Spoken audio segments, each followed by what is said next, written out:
Chapter NK 41, Books. Survival on the Deserted Island 3. The bald thug was about to teach a lesson when the other man flung the fish to the ground and rushed in. The bald man sneered and kicked, but the opponent blocked neatly, grabbed his calf, and slammed him flat on the ground. At the last man, Chengdu punched his face, added a blow to the stomach, and three men crumpled in a blink. Chengdu said coolly, "I do not want to kill, not that I cannot." The bald man's face flushed bright. Tu-Han had planned to help but saw her teammate bravely drop them all. She touched her nose and watched calmly. Next, the bald man whipped out a sharp dagger and stabbed toward Chengdu. "Watch out!" Tu-Han shouted. Yet Chengdu was ready. He clamped the wrist and tightened his grip. "Hey, you!" The bald man writhed in pain, his face twisted, then finally dropped the blade. Chengdu punched, kicked him away, picked up the dagger and hurled it like a dart. The blade struck his chest, and the bald man was eliminated from the game. Tu-Han drew her dagger and stepped in to assist. Both Chengdu and Tu-Han had stamina above 90%, their state was near perfect. Onlookers shivered in unison. Were these two players or humanoid bosses? Someone whispered, "With monsters like that, are you sure you can offer protection?" The burly fellow gaped and said nothing. Carrying the fish, Chengdu chatted with his partner. "How long since we reached camp?" His face was gentle with no trace of the earlier ferocity. Tu-Han calculated, more than half a day. She asked curiously, "Where did you run off to? Did you get lost?" The corners of Chengdu's lips lifted. He smiled mysteriously. "Give it a moment and I will tell you." Tu-Han was surprised. It seemed he had found something unusual. He was about to set up a stall when Tu-Han reminded, "Few people want raw fish, roast it and it sells better." Chengdu's look turned subtle. "Roast it? Need a hand?" Tu-Han asked. Chengdu gladly yielded the spot. "You take over." Tu-Han got busy, and soon the smell of grilled fish filled the camp. Before they could hawk, buyers came asking, "Can we trade for grilled fish?" Another hurried over with plain yogurt and drooled for a deal, leaving Chengdu speechless since no one cared when the fish was flapping. Soon a long line formed, eyes fixed on the roast with hungry shine. Other players gave up cutting in and queued honestly. Grouse, no need, not trading. Plain yogurt, fine, but 2 boxes. 2 bags of chips are light, make it 3. After trading out all fish, Chengdu held a fine haul. He waved, "That is all for now, please disperse." A young woman stepped up and asked sweetly, "Do you want a wicker basket? I can weave." "A woven basket?" Tu-Han gasped. "Yes, width and length 30 centimeters, height 50 centimeters, it holds a lot, but weaving takes time, about 1 afternoon. If she wove, she would not hunt." "How much?" Chengdu asked. She said frankly, 1 basket for 5 grilled fish. Chengdu bargained fast, 1 basket for 3. After pondering, she nodded deal. She hurried off toward the forest to cut willow for materials. Tu-Han murmured, "Not bad, win-win." In survival copies on a wild island, everyone fights for food and drink, some fish and hunt, some dig berries, some seek clean water, just to live another day. In extremes, some even rob others for supplies to survive. But on server D16, Tu-Han and Chengdu pushed survival skill high. Food gathering became efficient. With food enough, many who could not hunt could spend time on other tasks like gathering honey, weaving baskets, and making wooden tools to trade with those rich in food. That way the top tier lived better, and the non-hunters could trade enough to endure. Tu-Han wondered what he was plotting and said aloud, "If no one guards it, what if someone takes the firewood?" Chengdu said mildly, "Then let it go, it is not precious." Tu-Han had no rebuttal. "Move along." Chengdu urged and led the way. Tu-Han followed. They left the camp and went deep into the woods. It was eerily quiet, and without prior contact she might have thought he was kidnapping her. "Let us go." Tu-Han shook off her lethargy and brimmed with energy like a shot of vigor, and Chengdu's lips curved. After about 15 minutes they reached a cave, its mouth hidden by 2-meter weeds. Inside was spacious at about 100 square meters. Chengdu hauled out a rough wooden tub, and Tu-Han peered in to find 11 fish. She asked, "How did you get so many?" His fishing skill was worse than hers, and even she would not boast of landing over a dozen, and counting earlier he had more than 16. Chengdu parted his lips and said slowly, "Fishing net." Tu-Han was speechless. "A net? What a cheat," and she asked, "When did you prepare it?" He answered blandly, "In the newbie copy." She paused, then understood. The third copy was too chaotic, a net would stand out, and stores were still full then, no need to net heavily. The fourth copy was different. On a deserted island food and tools were all self-made, so a net was a cheating artifact. Seeing she understood, he continued, "I found a player with a raft, we fished together, the take split 7-3, 7 for me and 3 for him, 1 trip a day feeds us, the surplus trades for other goods, but his boat is small, add about 20 fish and we hit the limit." Tu-Han warned, "Fresh food spoils, better trade for long-lasting food and medicine." She figured he knew that, so she slipped off her backpack and changed the topic. "Who reports assets first?" "Me." Chengdu said, and listed 5 items: a fishing net, a dagger, a stamina potion, a protective undershirt, and 1 liter of spring water. "The fish remaining are 11. I traded 5 fish and got 6 bags of chips, 2 boxes of plain yogurt, and 5 chocolate bars." Other players would howl that such a stash was hardly poor. Tu-Han said crisply, "My 5 are a fire starter, a dagger, a sword, a protective undershirt, and a tub of spring water 1 liter. On day 1 my talent triggered and granted 1 loaf of black bread and 1 bottle of milk. Nothing else for now." Chengdu scanned the cave and said seriously, "The place is vast, we must fill it with supplies soon." Tu-Han nodded, "Makes sense."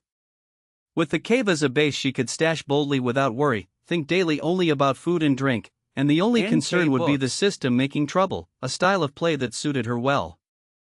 Chapter 42, Survival on the Deserted Island 4. Suddenly, Tu-Han slapped her forehead as if recalling something. "And Dung Duyet is also in this instance." She brought a seawater filter and offered a pact. "She will handle the fresh water." Chengdu lit up with joy. "That is great, it saves us a lot of trouble." After a beat he added, "A pact is fine, we trade at equal value, having someone who supplies steady clean water here is already precious." I think so too." Tu-Han nodded in agreement. At first she pulled in Dung Duyet along not to make her take the whole water trade, but because the early game had too many unknowns and luck swings. With an Dung Duyet around, the randomness could be pushed to the lowest level. After a few opening days, raw strength would gradually dominate. By then she could live well even on her own. After a brief chat the two unloaded goods. They left milk, cola, chocolate, and light snacks inside the cave. Then each carried 3 live fish, left the cave in single file, and carefully covered the entrance. "It is all the same in the end." Chengdu shook his head with a sigh. It was just past midday and the sun blazed. Players in the camp felt their lips drying. Someone somehow found a few coconuts, cracked them, and gulped the sweet water. The clear liquid with its tempting aroma made everyone itch with desire. Others had parched mouths and could only stare while he drank, imbalance flaring in their hearts. Just then Tu-Han and Chengdu returned to camp with fish in hand. Catching sight of them, the one drinking coconut water froze.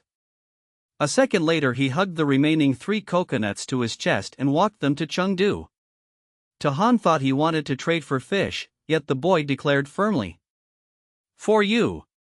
Tu-Han fell silent. If the giver had not been a boy and Chengdu a man, she would have thought it was someone courting a girl. Chengdu narrowed his eyes, a little surprised. "It is you." He suddenly recalled the youth he had saved on the yacht. After the 10th day he had not seen him and the memory had faded. He thought they would never meet again, yet here they were in the 4th instance. "My name is Lam Tin Hai." The youth introduced himself and pushed a coconut over. "Take it and drink." He waited a moment until sure there were no orders and then turned to leave. Tu-Han clicked her tongue in admiration. "Your luck with people is not bad, someone even brings you precious water." Yet Chengdu looked complicated. He felt the growing envy in the players around them, only fear of his strength held them back. With time there was no guarantee no one would lose reason. He found an open spot, sat, and invited his partner to drink the coconuts together.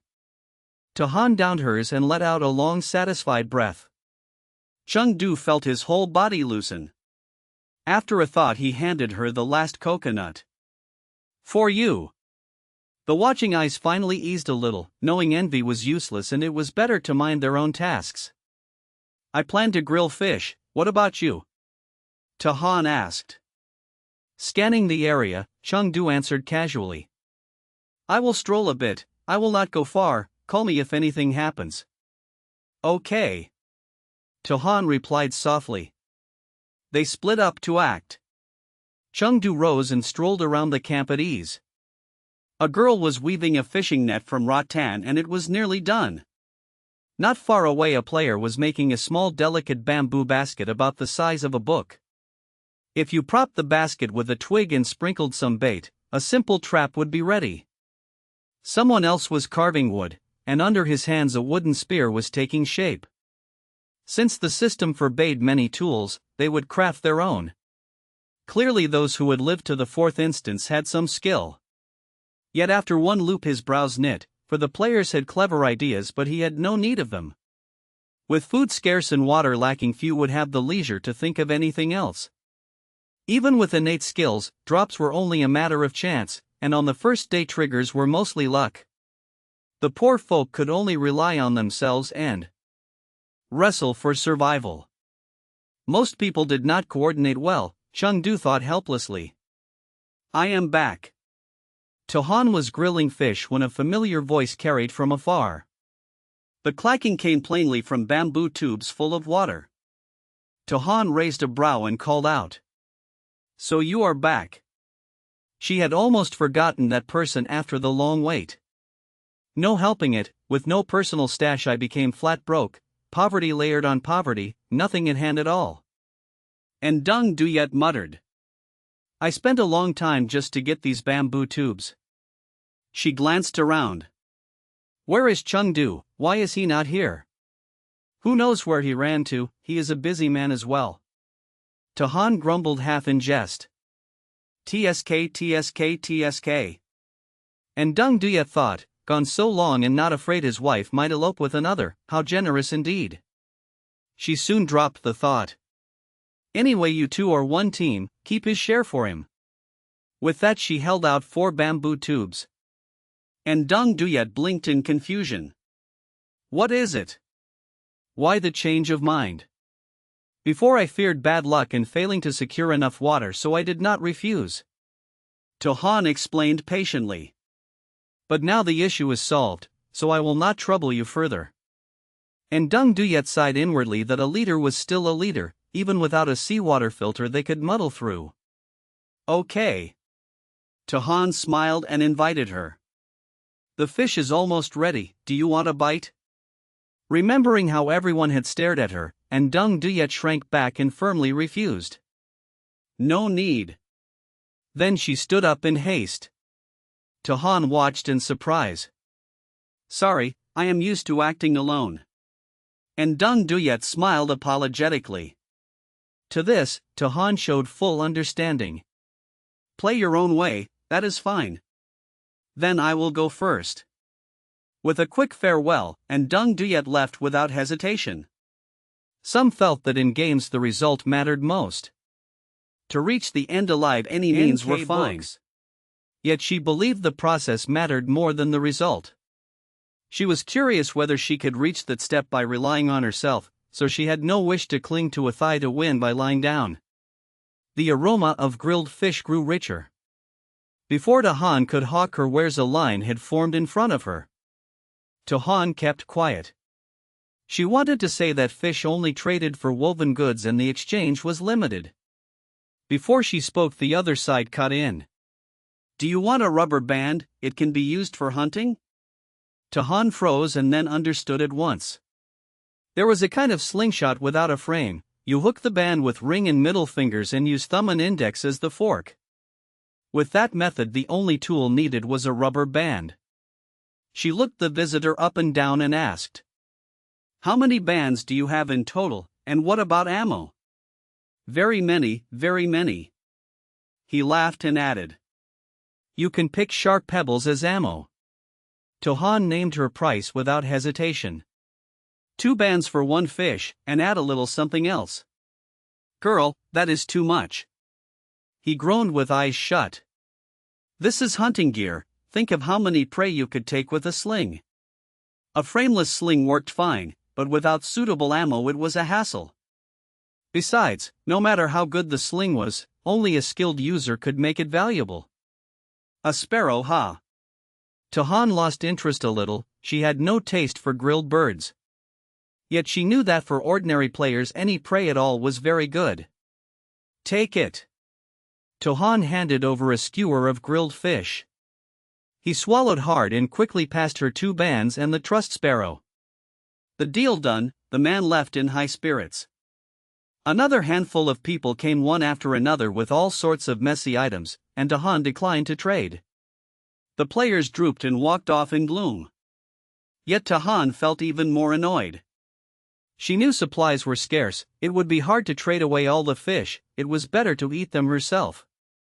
With that thought she picked up a skewer and began to eat. Chapter 43, Survival on the Deserted Island, Part 5. Not long after his stroll, Chengdu returned chewing on a grilled fish skewer. Tohan asked, do you want to trade for anything, and reminded that 3 grilled fish skewers could not be exchanged. Chengdu admitted, nothing really caught my eye, if I take a loss I can barely trade. For example? Tohan asked. Chengdu pointed elsewhere, someone stockpiled rice, flour, oil, and salt. He chose a sack of rice because this instance does not cause hunger, but there is no pot here so he cannot cook. Tohan's eyes lit up and she lowered her voice, where is he? Go trade now. Do you know how to cook it? Chengdu felt a hunch. Tohan nodded, we can cook rice in bamboo tubes. He still did not grasp what bamboo tube rice was. Tohan explained, put rice, proper water, and some meat into a bamboo tube, set it over fire until the outside chars, then split it. The rice is soft and fragrant with a hint of bamboo, it is delicious. She added, rice stores well, if we trade enough rice we will not worry about food for many days. Main dish is bamboo rice and dessert is brown bread, buttermeat bread, and chocolate cake. Clearing the instance becomes easy. She concluded people usually use fragrant rice, plain rice is a bit worse, but in this disaster any rice works. Moved, Chengdu went to negotiate.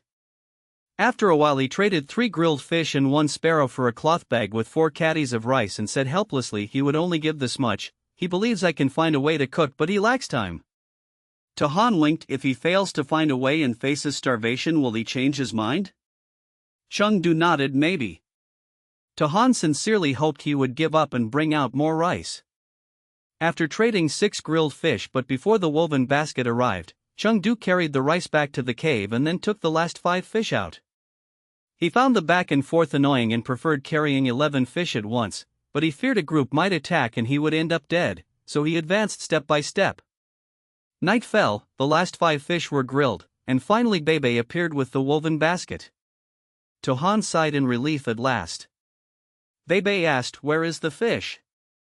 Tohan quickly handed over 3 skewers, the girl relaxed. After trading she asked, need anything else?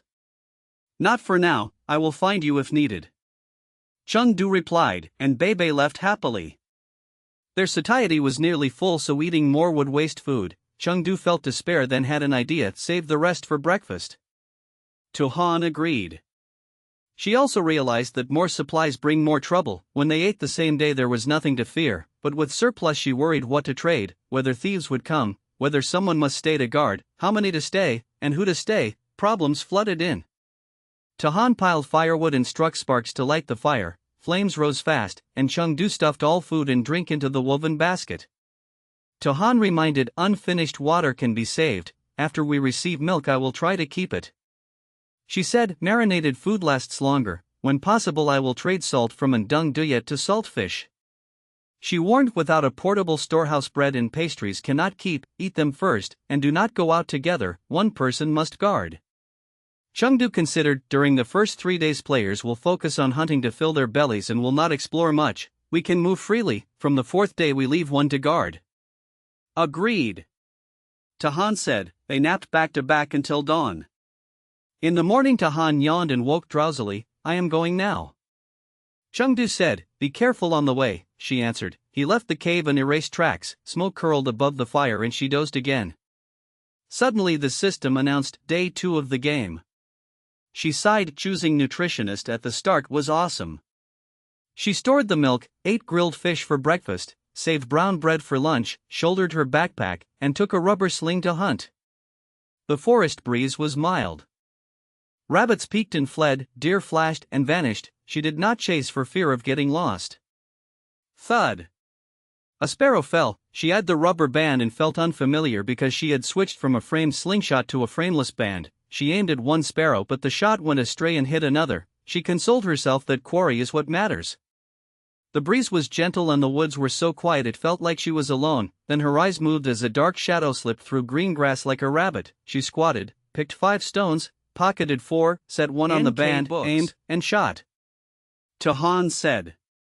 She rubbed her nose helplessly because stone bullets were weak. Once the target bolted she could only watch. By noon her bag of prey grew rich: pheasant, pigeon, sparrow, and bamboo rat all tied securely. She added bamboo rats are bamboo-eating rodents with few wild species. Wild ones may carry viruses and should not be eaten. Market animals come from farms. In many places they are protected and private capture is illegal. Near noon she returned to the cave to chew brown bread just as Chengdu came back with a wooden bucket. He said today was average. We netted 14 fish and I received 10. She tossed him a loaf lunch. He caught it and asked, shall we salt 5 fish and trade 5 fish? We lack tools. Tahan counted. We need coarse salt, a wooden tub for curing, and a wooden rack for drying. Now we have none of them. Chengdu clicked his tongue and felt displeased because his dream of rich supplies to eat well for 20 days was still far away, and bad news was that after 2 days players were adapting and fishing efficiency would rise. After a pause Tahan said, keep 2 for dinner and trade the rest for firewood. Firewood. Chengdu frowned because it was needed but he had not planned to trade now. She advised, do not only trade for talents and skills, we still have many tasks. For example? Set traps around the cave to deter intruders, dig pit traps in the forest for small animals and check them regularly, tan rabbit, tiger, and deer hides because the temperature may drop soon, and craft necessary tools when we have spare time. Chengdu said, I thought about these. I intend to stock enough supplies before other jobs. He pointed at her. You want to prepare while stockpiling. The plan is the same but the order differs. He concluded, same plan, different sequence. Tahan suggested suddenly, then split up and act on our own plans. Chengdu was silent. She continued, we are both capable, whether apart or together we can clear, the only difference is difficulty. Do you also want to split and hoard on your own? Chengdu sneered, but she answered seriously, splitting is fine. I can play a lone drifter on the island with no teammate at my side. Chengdu's face went blank. Rest assured, if someone cannot hold back we can still support each other because we are teammates. His face stayed flat while he wondered who exactly could not hold back. The author's note said that Tahan declared, we will be the little Lone Ranger squad, and Deng Duyet laughed, you are just like me, and Chengdu said, not amused. The reason their plans differ is that Tahan is a nutritionist who has a shortcut to steady food and drink. She also said this meme fits Chengdu well. Chapter 44, Survival on the Deserted Island 6.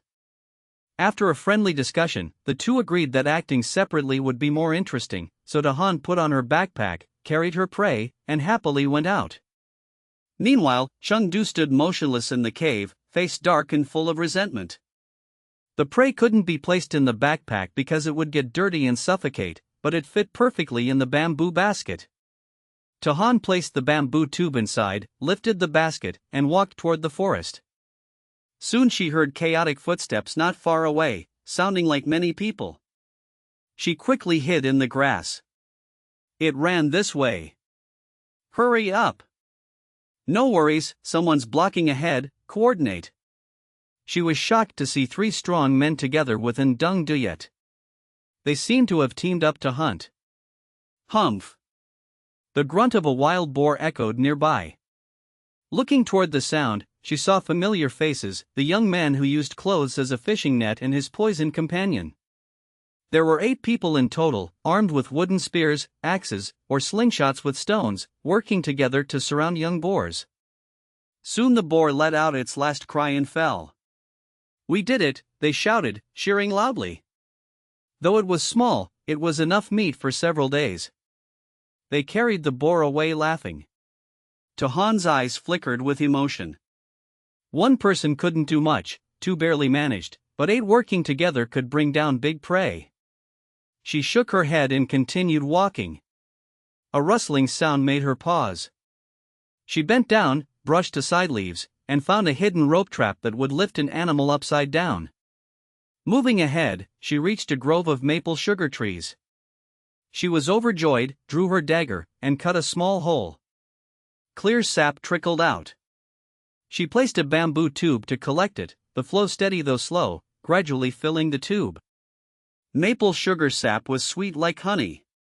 She recalled that one tree could produce about 40 liters, 15% usable for syrup, the rest drinkable. She calculated that if few players knew the sap was safe to drink, this grove would supply water for her in Chengdu for 10 days. The tube soon filled, and the flow slowed. She stopped and waited. Suddenly voices came. "Stop it." She looked up. A 1-meter-long flower snake was nearby. She instantly stepped back. 2 players ran over, asking sharply, "Where's the snake?" She lifted her basket to leave, but one man blocked her path. "Did you let it go on purpose?" Tohan widened her eyes. "That snake was venomous, with 75% stamina left, why risk her life?" She replied calmly, "Did you assign me to guard the snake?" He froze. "Then why ask me?" she added. "If it were a rabbit, fine, but a snake? Ridiculous." The man's face turned dark. "You killed it and hid it. That's our prey. Pay up or don't think of leaving." Tohan was speechless. The snake was alive, clearly not theirs. They were trying to scam her. She advised, "Prey is precious, but life is more. Keep chasing and you'll die." The 2 men had half stamina, while hers was full. They looked at each other, deciding to attack. After all, she was just a lone girl, easy prey. But they didn't know she was stronger than most men. While they exchanged glances, she had already drawn her dagger and attacked first. "Oh my God!" The man barely reacted before she twisted his wrist and stabbed him. He vanished instantly. The other trembled, terrified by her brutality. She said coldly, "You asked for help, I have the right to refuse. The snake still had 75% stamina, yet you claimed it. Shameless." NK Books. "I warned you, prey is precious, but life is more. Why not listen? You."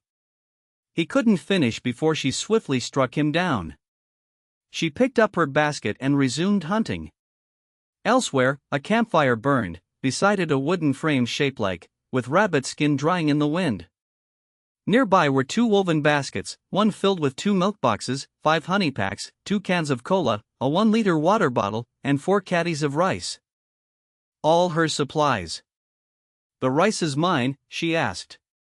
"I can't cook in bamboo." Chengdu replied coldly. "The rabbit skin?" Lin Tin Hai gave it, "Can't throw it away." "Firewood?" "Poor folks, nothing to trade, so I took some." "Wooden frame?" "I built it to dry rabbit skins." "Baskets?" "To divide items." They talked easily, making her smile. "All right," she said, taking out a wild chicken to prepare. Chengdu stared, thinking she was teasing him. At noon she gave him bread, now she was roasting chicken. She cleaned it, coated with mud, roasted it slowly, while sorting items, trading prey for 2 rabbit skins, 1 wooden shovel, 2 sweet potatoes. She processed the skins and hung them to dry.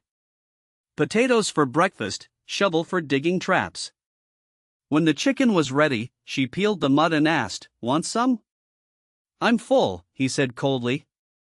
"Okay then," she replied cheerfully. The aroma of roast chicken spread through the cave, with a faint sweetness that made one's heart itch. Chengdu felt frustrated. Couldn't she ask twice? He would have reluctantly agreed. Author's note: maple sap info from Baidu. To Han, good job. Chengdu, I didn't, don't say nonsense. Lin Tin Hai, come on, I'm ready to take the blame. Anyone who played Don't Starve knows that night is the time to sort supplies. Some joked 8 or 9 rounds in, and they're already flirting, dividing luggage for what, haha. 2. Do being jealous is adorable, he's so clueless but cute. The romance line may be subtle, but hints are everywhere. Chapter 45, Survival on the Deserted Island 7. The next morning, before her small teammate woke, Chunyu left the cave. At the beach, his fishing partner coolly announced, "Our cooperation ends here." "Why is that?" The man snorted and griped, "I finally found another partner, at last I can replace you. You rely on your net and make too many demands, sometimes the boat must not go far, sometimes we catch about 20 fish and you force us to return. I have had enough, now that I have a replacement, go wherever you want." He did not say it outright, but the real anger was the profit split. If not 50-50, at least 40-60, 3-7, who would work with you long term? Chunyu fell silent. As for returning after about 20 fish, the big boat is what it is, if we do not come back early a sudden squall could capsize us. He nodded and said calmly, "Then we stop cooperating." With his own ability he would not starve, it only meant switching to another style of play. He turned and left without hesitation. Tu Han woke up. What roused her daily was not an alarm, not a nightmare, but the sound of the system. She rubbed her eyes and took a while to fully wake. Seeing nothing special around, she knew her innate skill had not triggered. She paid it no mind, ate a sweet potato, shouldered her backpack, grabbed the wooden spade, and went to work. A pit trap can be dug deep, but too deep wastes strength, too shallow lets prey escape. After weighing it, she chose a depth of about 40 centimeters, so small prey stepping on the trap would be hard to flee, while the workload stayed reasonable. With that decided, she rolled up her sleeves and dug. In a blink, half of the third day had passed. Meanwhile, Chunyu had just taken down a full-grown cicadere and now leaned against a tree to rest. Server D16 had a total of 100 players, and few had boats. Worse, he did not know exactly who they were. To avoid murder and looting, boats left cautiously, choosing hidden coves and quiet times, so meetings were almost impossible. He stowed the net in his pack, switched to a dagger for hunting, and luck was good. He had the deer on the ground and wondered how to carry it, no tricycle, no handcart, not even a bicycle, there was no way to haul it on his back. 2 male players then stepped from the brush, greed flashing in their eyes, "There is a cicadere." Chunyu looked at them, gaze dimming while his face stayed calm. "Give me a hand, carry the deer back to camp, I will pay you each a deer leg." One curled his lip with scorn, "Rather than 2 legs, I want the whole thing." Chunyu sighed helplessly, "Is living peacefully not good enough? Why do you insist on courting death? Stop pretending." The other clicked his tongue. "Your stamina is around 67%, a 1 versus 2, you really think you can win?" "Not think, but certain." As he spoke, Chunyu smiled unreadably and drew a finger across his throat in warning. "Nonsense." The man lunged with his knife. It happened fast, a figure dropped from the tree and cracked both men on the neck with a wooden staff without hesitation. It was Lin Tin Hai. Chunyu said lightly, "That throat-cut sign was not for you to admire." He had seen Lin sitting in the tree, nimble as a monkey, and made the gesture to cue a strike from behind so they could pincer the foes. Then, the 2 robbers swallowed, confident in a 1-on-2, but in a 2-on-2 their hearts pounded in dread rows. "I told you, you 2 are seeking death." Chunyu rose lazily, rushed in, and fought at close quarters, his blows heavy and true, beating them within an inch of collapse. Many players could not endure. After a bit more than 10 days they had left the instance, at best around level 2 with stamina near 200, still below him. Soon the would-be free riders gained nothing and were eliminated instead. Chunyu sat down languidly and said coolly, "All settled." He had saved Lin once, now Lin returned the favor, they were even.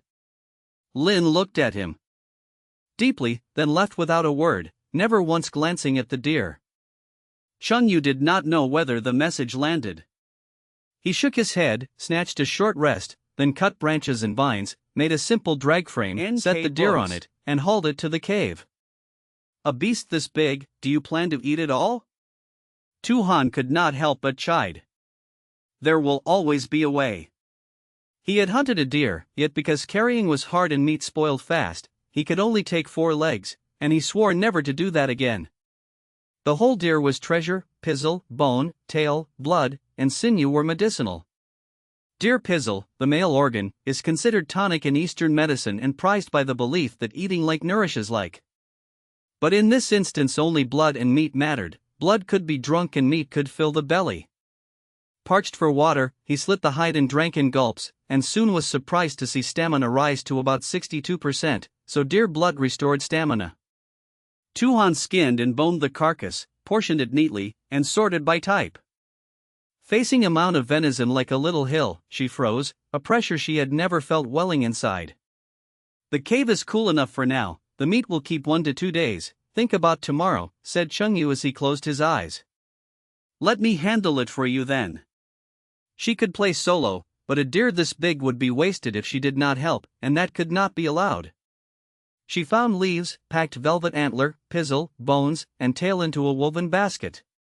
When she took up the sinew she thought for a while and stored it for emergencies.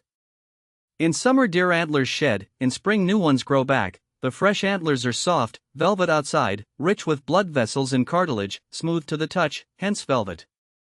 She sliced a slab of venison into about 15 pieces and roasted them, ate 2, saved 3 for a teammate when he woke, and put the remaining 10 into the basket. At last she shouldered her pack, lifted the basket, and headed for camp. Night fell and most players who had foraged, hunted, fished, or chopped wood had returned.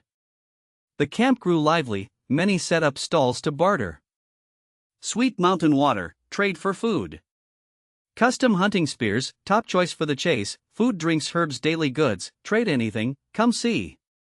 Sweet potatoes here, roast and eat right away.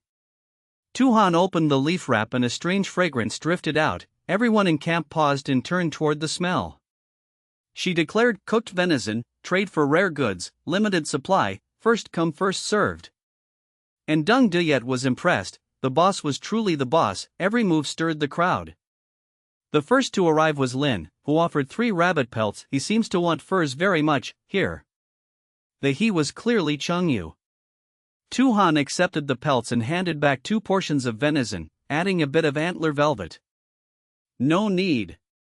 Lin tried to refuse. But she insisted and ordered take it. Venison in the cave had piled up like a hill, letting it sit would be wasteful.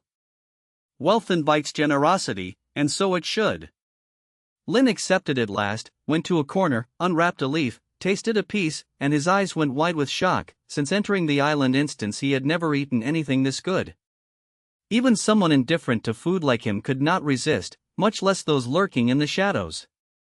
Anyone with decent resources flocked to buy the roast. Quick and sharp, and stepped to the head of the line, tossed down 10 bamboo tubes, and said, inside are drinking water and coarse salt, I want all the remaining venison. Tuhan checked each tube and found 1 tube of coarse salt and 9 of sweet water. She agreed and gave him the whole basket. The crowd groaned in unison. Then, just as Tuhan stood up, and sat in her spot and called out, if you want venison, keep lining up. In truth, when money is useless, barter is a hassle. Group A wants B's goods which belong to Tuhan, B prefers C's items which belong to him, while C covets what A holds, so if someone yields a step, all can be satisfied. And took the role of middle broker perfectly. Author's note, in fact 10 bamboo tubes count as money, on a barren island everything is scarce and lacking. Chapter 46, Desert Island Survival, Part 8. By nightfall, Tuhan sliced the venison into palm-sized pieces and showered them with salt, working steadily until every grain was used. Lacking a wooden tub, she stacked the meat in a bamboo basket. The crisscrossed layers looked odd yet pleasing and filled her with quiet satisfaction.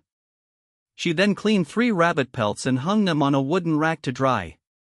When tired, she leaned on the wall to rest, listing tomorrow's tasks, possible situations, and materials to stock. Weariness seeped in and her eyes closed. She slept soundly. At dawn, the system announced day 4 of the game, a rain shower on the island. Chengdui chewed venison, glanced at the rack of rabbit skins, then at the marinating meat, and decided to build a few more racks. Tohan woke drowsy to find 1 loaf of black bread and 1 bottle of milk. She bit the bread and tucked the milk into the woven basket. Chengdui smirked, nice talent, implying her meals were always ample, and she replied, you are not bad either. She returned to business and asked, what do we do with the leftover venison? Chengdui stayed calm. After days of fretting over surplus food with no storage, he finally said, if we cannot finish it, trade it for firewood. Drizzle drove animals into hiding, food grew harder to get and many might go hungry, while chopping would cost stamina more than skill and trading roasted meat for wood was clearly profitable. Then trade for wood, Tohan agreed and added, the chance to trigger practical skills is low, this is only day 4, there are 100 players and many have never triggered even once, most are poor and only firewood is worth trading. You go and I will stay to build racks, alright, he asked. She roasted about 10 slices, wrapped them in leaves, stuffed them into her backpack, and jogged out. The camp was sparse, many items cleared away, a little desolate. A quick look told her many had gone to seek shelter, to gather tent materials, or to live elsewhere. Early on people hunted and fetched water then slept, but as time passed talent showed, the wealth gap widened, thefts and jealousies flared. On day 4 conflicts sharpened, no one wanted to soak in rain or build only to be robbed, so groups left the camp together and the place looked as bleak as she saw. While wandering she saw a few who could not bear the drizzle pack quickly, take all belongings, and stride off with partners. She chose the forest. Raindrops tapped the earth. Those lacking supplies had no choice, wind or rain they still had to hunt or starve. Soon she spotted a duo, one chopping wood and one cutting thatch, working neatly toward a thatched hut. From a distance she called venison for firewood, deal or not. Thanks to her cooking and abundant food, she often traded and was well known on server D16 among survivors. They did not doubt her, but the woodcutter shook his head, we must finish the hut and cannot spare time to chop extra for trade. Soaking too long might bring a nasty debuff. Regretful, she left. 3 more groups refused for various reasons, some could hunt, some were busy, some hinted her price was low. Tohan fell silent. Others were not worried about food, only she was eager to move the meat, and the thought irked her. Besides, her stored firewood could last about 3 days. From experience, strange weather came in cycles, rain on day 4 suggested a 3-day cycle, so she planned to burn wood herself when it cleared on day 7. Decision made, she ran back through the rain. Near the cave she saw her pit trap disturbed, inside a rabbit scratched at the soil trying to flee. She sighed, there was still plenty of venison at home. She glanced at the silly rabbit and muttered, drink rain and live a few more days, I will fetch you in 2 days, then left. Inside, Chengdui was fitting racks, and asked what happened, no trade. They are building huts, afraid of debuffs from the rain, no one bothered with me, she said, then added calmly, when it clears I can make charcoal. Myself. She brushed off her clothes, sat to let the wind dry them, the steady chop of wood lulled her, and she dozed against the wall. When she woke it was dark outside and only the fire flickered. Yet she had a fever, something she had not had for years, and she was stunned. Reading her thoughts, Chengdui said, this is a game, the system gives illness after long rain exposure, you must accept it. She had the status fever and felt tangled. Her experience showed 14/30, so this run could not be filled nor could the debuff be cleared by chance. With no proper medicine, she could only endure, and she did not even consider his vitality potion. Thinking made her heavier and she slipped under. Rest, I am here, he said, handing her a bamboo tube and roasted venison. Before losing consciousness she thought that in real life she would never get a fever from a light rain. Next morning she found 3 new racks in the cave hung with salted venison. Her body moved normally, but the status had become frailty with -20 stamina per day for 3 days, and she exhaled in relief. Outside, the drizzle kept falling, and she worried others might also fever. With no safe place or trusted partner, fainting meant being at others' mercy. Not far away, her teammate brooded in silence. After a while Chengdui spoke, clean water is low, the camp is empty, and Indung Duyet is gone. He continued, in wild survival, morning dew can be caught with leaves, or dig a pit and drink the clear layer after settling.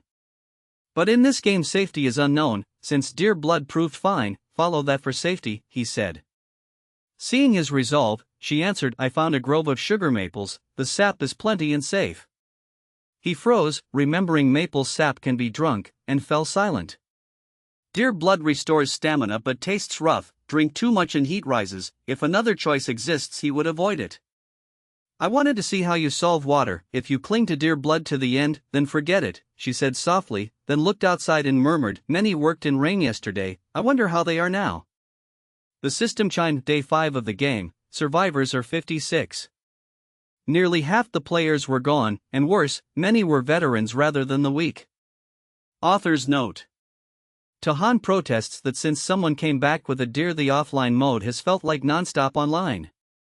Chung Dui declares, not me, I did not, do not slander. His Lone Ranger mode works but looks sloppy. Once Dear Blood and Venison appeared the comments began to run wild, yet this is a serious survival story. Every revision you make leaves a small footprint on the journey of the tale. Chapter 47, Survival on the Deserted Island 9. Looking around with no bread and no milk in sight, Tahan felt regret but did not lose heart. She stood up, grabbed venison, and started grilling. The aroma slowly rose. Dinner time. Tahan called her teammate. Chung Du glanced at her in puzzlement, his eyes darkening. She said to split up and play alone, then told him to eat together. What on earth did she want him to do?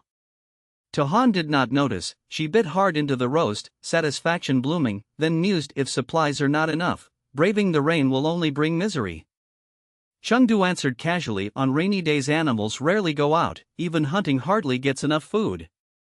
Too much food is not good either, like us, we must find ways to use it up, marinate the venison. Tahan grumbled. Chengdu fell silent. In a newly built wooden shack, Loimin crouched in a corner to avoid rain, his cheeks flushed and his forehead burning, looking abnormal. A fever had come. Loimin felt anxious inside but kept a calm face. Knowing that soaking in rain leads to fever, the teammates had once pounded their chests and vowed, do not abandon, do not give up. No matter what happened, everyone would help each other forward. Soon a companion returned with a sparrow and 3 eggs, a pitifully small harvest. Loimin took a deep breath and said calmly, I have a fever. In his mind, teammates should not hide things.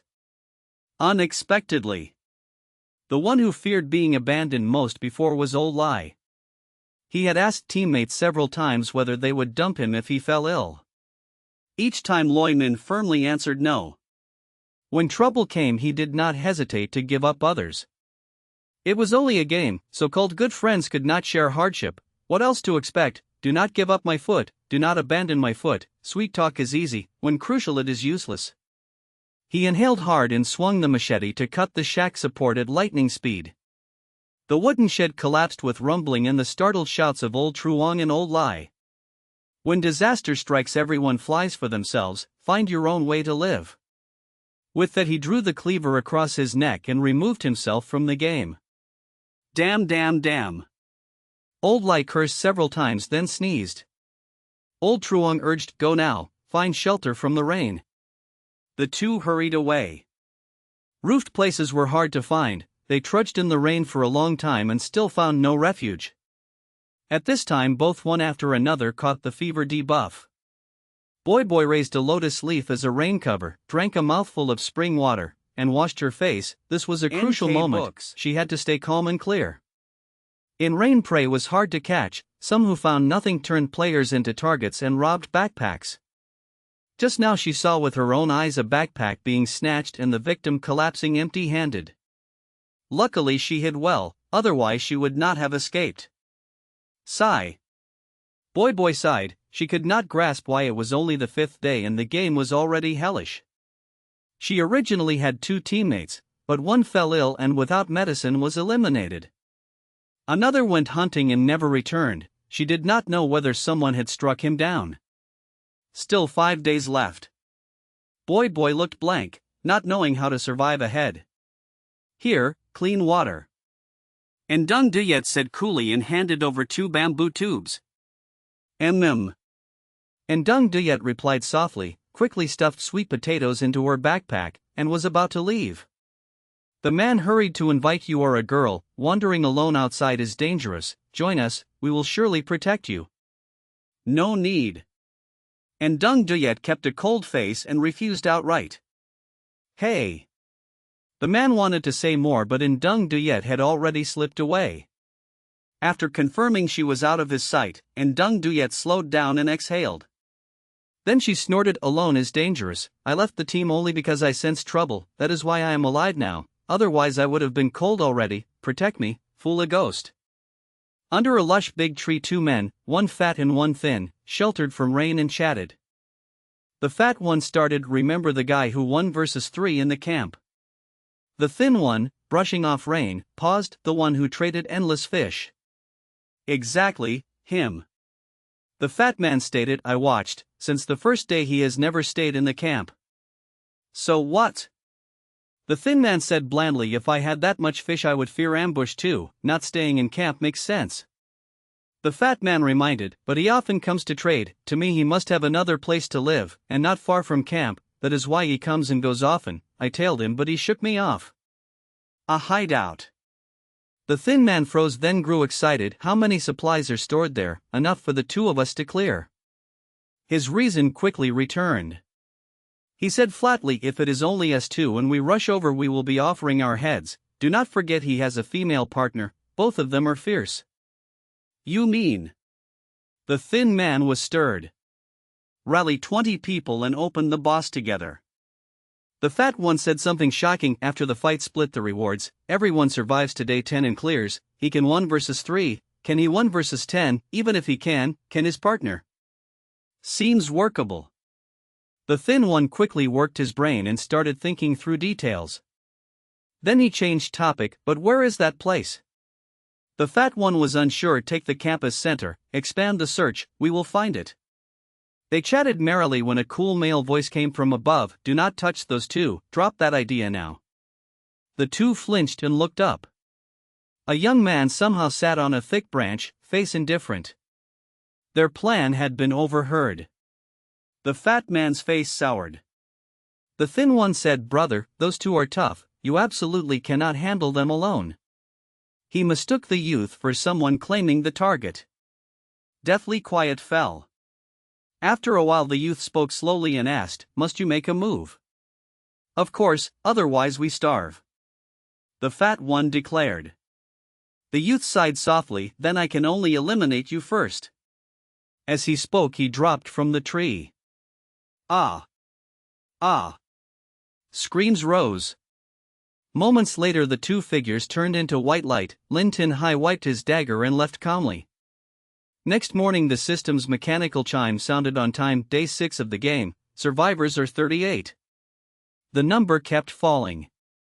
An adult cicadeer weighs about 150 catties. After removing organs there remains over 100 catties of meat, though they traded some, marinated with salt for storage, and ate hard, it still was not enough because coarse salt was lacking.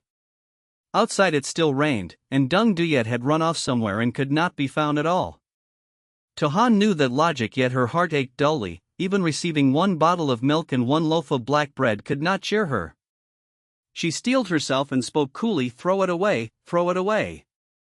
Chengdu was about to stand when Tohan stopped him, let me go, I will also fetch maple sap, I will be quick and come back. The water in the bamboo tubes had been drained. Go then.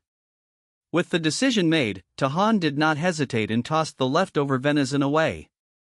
She chose a special spot, where players often passed. Whether players picked it up or animals devoured it no longer mattered to her. As Tohan left, and Dung Duyet happened to pass by. Ordinary players starved miserably while the boss had prey to spare and even discarded it until it spoiled, that was the gap. And Dung Duyet sighed again and again, then stepped up to select carefully, took 2 good pieces, and swaggered off. This was welfare from sharing a dungeon with the boss, why not take it? Yet taking too much would waste since a day could not finish it, best to take within means. Elsewhere Dahan collected maple sap, filled every bamboo tube, and headed back to the cave. On the way she checked a few traps and carried off all the prey inside. On the seventh day, the system finally changed the notice. Dark clouds disperse, the sky clears, and the weather turns hot. Tahan could not help yearning for the big block of ice in her personal stash. The author has words to say. Chengdu complained, the one who said to split up is the same one who says to dine together. Women, sigh. Tahan muttered, my heart only loves solo, but you keep dragging me into an online romance. Chapter 48, Survival on the Deserted Island 10. Although the sun blazed, Tahan kept burning logs for fuel because she believed working hard now was better than being helpless later. Before lighting the pile, she raked up dry leaves and grasses into a heap, then struck the flint against the magnesium rod to spark it once. She stood by silently and waited for the flames to die down. After a while, the branches turned to charcoal. She tied bundles with rattan and dragged them away, leaving what she could not carry. Meanwhile, Zhongyu patrolled around the cave and hunted with the entrance always in sight to be sure no one approached. Back inside, one cooked and one tallied supplies, working smoothly and at ease. Outside, the sun scorched, yet a cool breeze flowed through the cave, keeping it pleasantly low in temperature. Su Han felt good days were coming. Do not cheer too soon, Zhongyu warned. Wind helps in heat, but it will be trouble when the cold comes. I know every gain has a cost, so I am stocking wood and charcoal, Tahan said lightly. We also have several rabbit hides and a huge deer hide, enough to survive the freezing winter. He answered. On the 8th day they stacked charcoal, hunted and ate. On the 9th day they still stacked charcoal, hunted and ate. She visited the maple sugar grove and filled all bamboo tubes with sweet water. In truth, if supplies ran short, they would still find ways to live when trouble struck. Yet the more they stored, the steadier their hearts felt, and that calm was its own safety. Also, waiting to think after disaster would be very hard. At dawn, the system voice rang on time like a god. Day 10 of the game. She tossed a buttermeat roll to Zhongyu, took a chocolate pastry for herself and mumbled, I wonder how many people remain to sprint for clearance. Soon the system announced, a violent storm arrives and there are 4 survivors on island D16. She fell silent. She glanced at her teammate, then at herself, a bit speechless because the two of them already occupied 2 slots. Zhongyu stayed calm. Good, then we only faced the disaster and not people. With enemies equal in number, even if the other 2 teamed up, he felt no fear. As the words ended, a north wind howled outside and heavy rain battered the ground. She rubbed her arms as the chill crept in. It is cold now, what if hail comes later? He pondered, then set a wooden rack at the entrance. He doubled the deer hide over the rack and tied it with straw rope, making a 2-layer curtain to block the wind. To prevent a blowdown, he fetched 2 stones and weighted the legs. She grew bitter because cracks in the cave let hot wind in during heat and cold wind in during chill. After studying several rabbit hides, he asked, can you sew? If stitched together, they would form a giant rabbit fur curtain nearly the size of the deer hide. Let me think. She mused. We have thread. She ran out, dug up a cache, and took a thin bone. And a bone needle. She smiled with satisfaction, yet a cold gust and rain made her shiver, so she hurried back. He drew his dagger and helped grind the bone into a needle. The rabbit hide curtains were soon finished and set over the gaps. With both curtains hung, she felt much better and the fire no longer flickered. When done, they sat by the fire without speaking. She lowered her eyes and calculated swiftly. If reserves were lacking, then even under rain and hail players would still have to hunt. But their stores were ample enough to last to day 15. Waiting in the cave required little effort, so hunger consumption dropped clearly. She figured 2 meals a day would fully replenish the energy spent. In other words, they could do nothing and quietly let time pass. Day 10 slipped by quickly. On day 11, her innate skill triggered and she received 1 black bread and 1 bottle of milk. On day 12, the sugar water in the tubes was gone. On day 13, the system declared, temperature plummets, a blizzard arrives, and 2 survivors remain on island D16. She thought that meant only she and Zhongyu were left and the island was truly deserted. 3 days left. He murmured. She did not plan to risk death, especially with the personal stash unusable and medicines scarce, because any mishap would be hard to handle. He was not suffering either and only chatted from boredom, then laughed it off. If they had adhesive, she would have pasted the rabbit curtains tight to seal the cracks. So cold. She rubbed her arms. He fetched bandages, anti-inflammatories, ointment, antidotes, and other drugs from his woven basket and set them by her. Use them if needed. The weather was too cold, so they could only rely on medicine to bend the rules like a legendary soporific. She reflected that the hardest point of the fourth round was finding food in foul weather while staying safe. Yet since they had teamed up and hoarded like mad early on, they did not need to go out late unless necessary. A maple sugar grove nearby could yield much clean water in one trip, but it was needless because supplies already sufficed to clear safely with less risk. She poured tube water over rice, added marinated venison with proper water, closed the lid, and tucked the pot into the embers to bake. At dawn of day 15, when the hand pointed to 12, the system chimed on time. The fourth round is over. Congratulations on completing the extreme challenge. You receive an extra reward. All surviving players in the instance will be teleported away. A white light flashed and she and Jonyu left the instance while freshly cooked rice, marinated venison, chips, chocolate, and plain yogurt were left uneaten. A transparent panel appeared showing name Dohan verified level 3 experience 25 of 30 profession nutritionist high aptitude experience 25 of 30 satiety 360 of 360 cleanliness 360 of 360 stamina 360 of 360. The system said, processing, please wait. After half a minute it continued, you gain 15 survival days times 5 equals 75 points. You receive extra rewards and may pick 2 of the following. A experience plus 5. B 3 grenades. C points plus 50. Note: a grenade explodes 3 seconds after pulling the pin, and on detonation all creatures within 1 meter take damage and stamina minus 30. She chose A and B almost without thinking because leveling raises attribute caps. Supplies can be bought so extra points matter less, while grenades are a useful offense. Hot weapons in the shop are limited stock, so points are useless if you fail to snatch them, and the game has many players, which makes seizing hard. Since the extra list offered them, she did not hesitate. Then the machine voice sounded, experience reaches 30 of 30, player level up by 1, satiety cap plus 100, cleanliness cap plus 100, stamina cap plus 100, and talent rank plus 1. The panel now showed name Tohan verified level 4 experience 0 of 30 profession nutritionist high aptitude cannot advance further satiety 460 of 460 cleanliness 460 of 460 stamina 460 of 460. The high-grade innate skill read that in instances each day there is a 90% chance to receive a meal of 1 bottle of milk and 1 black bread, a 25% chance to receive a deluxe meal of 3 bottles of milk, 1 buttermeat roll and 1 chocolate pastry, a 5% chance to receive rare food, and a note that these events and chances may occur at the same time. Chapter 49, Surviving on the Deserted Island, Part 11. The system announced as usual, you cleared the stage, join round 5 tomorrow morning at 8 o'clock. When it finished, players auto-logged out and the pod opened. Tohan jumped onto the forum and found it exploding with posts.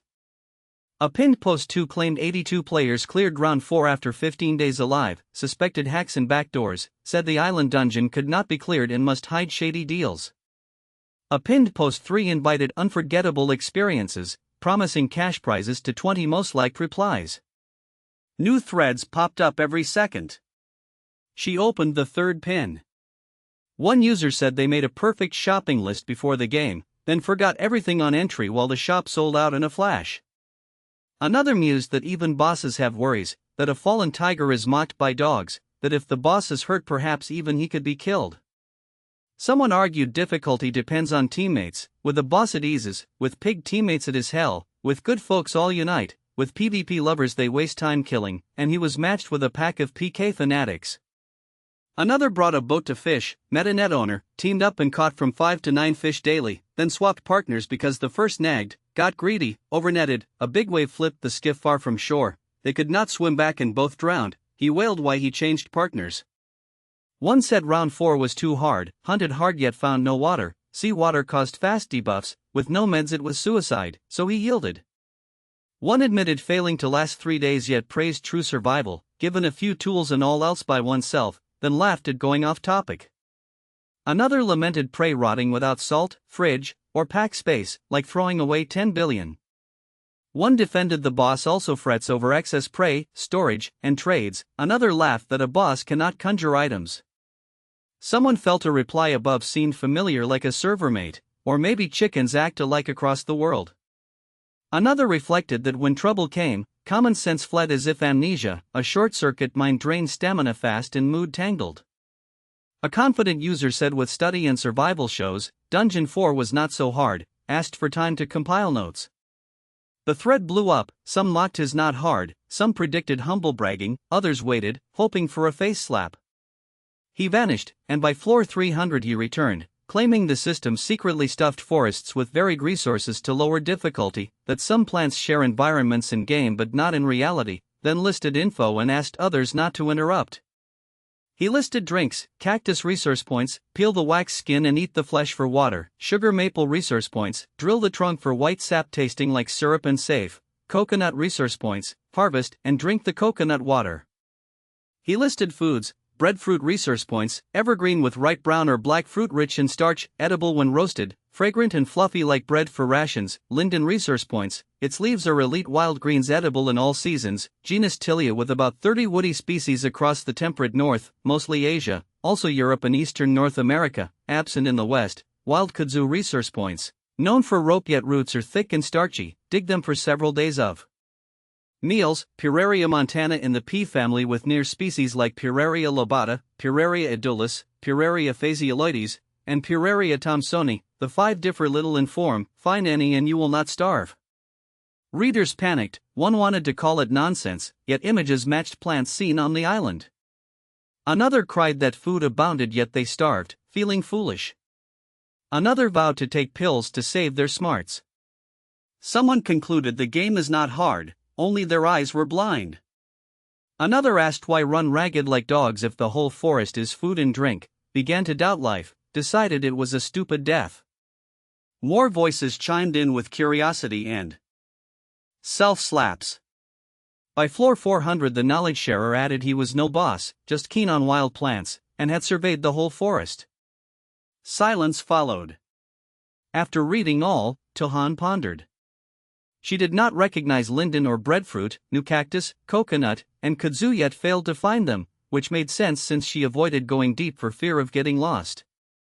She reread the notes, quietly memorized them, and stopped only when sure, because no one knows if those resource points will appear again, and knowledge is never too much.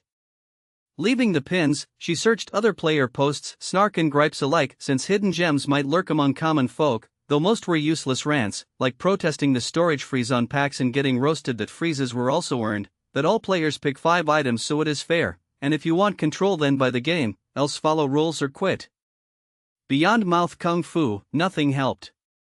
Someone listed common apocalypse disasters, the curation was broad, yet this game kept breaking patterns with unique settings, still, she saved it just in case. Another thread compiled disaster and survival films, suggesting time spent watching might pay off. Skimming proved the curator truly well read, she herself had watched similar films more than thrice yet missed many, so with the list she went hunting for movies. Next morning she rose on time and lay in the pot early. At exactly 8, contestants logged in, round 5 began. She drew a deep breath and braced herself. Chapter 50, Trapped in War, Part 1. The next second a mechanical voice sounded, "Welcome to the infinite survival game. You currently have 75 points, would you like to enter the shop to purchase items?" Tohan immediately chose, yes. The market interface opened and she fixed her eyes on the limited sale items. Each time before a new round, the shop lists 2 firearms as limited items with quantities ranging from 100 to 300. Only a few lucky players succeed in grabbing them. This time the limited items were 100 flamethrowers and 200 packs of timed bombs. With every passing second the inventory decreased, and they were about to sell out. Tohan burst into speed and finally grabbed 3 packs of timed bombs.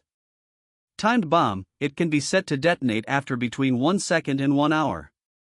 Upon explosion, all creatures within 2 meters take equal damage, stamina -30, value 15 points. NK books. A moment later, the limited inventory dropped to 0. Tohan exhaled in relief. Competing for limited goods with all players felt even riskier and more thrilling than clearing a dungeon. She still had 30 points left. Thinking so, Tohan bought a sleeping bag and seasonings like salt, monosodium glutamate, soy sauce, and sugar.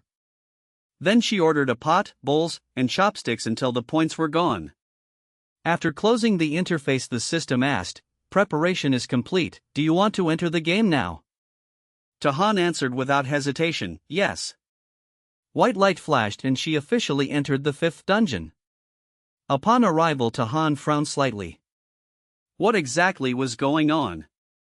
The system began its briefing. "This round is a survival game set in a besieged war zone. Please do everything you can to live.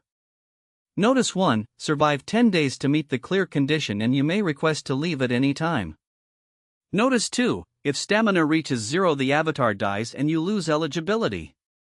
Notice 3, the more days you survive the richer the rewards.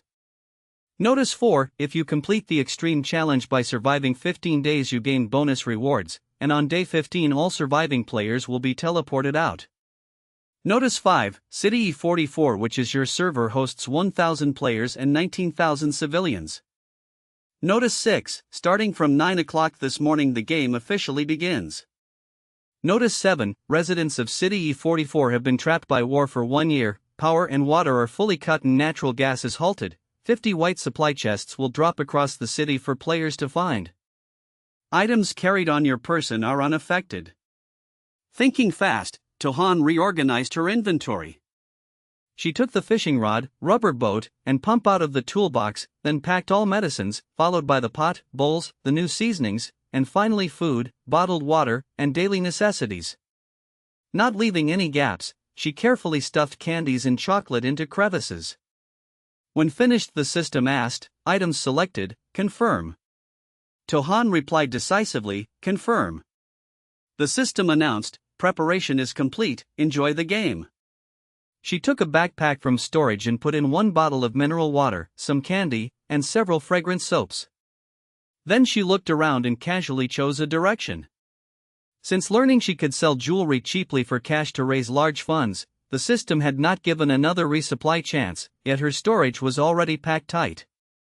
Thinking that, Tohan felt more at ease.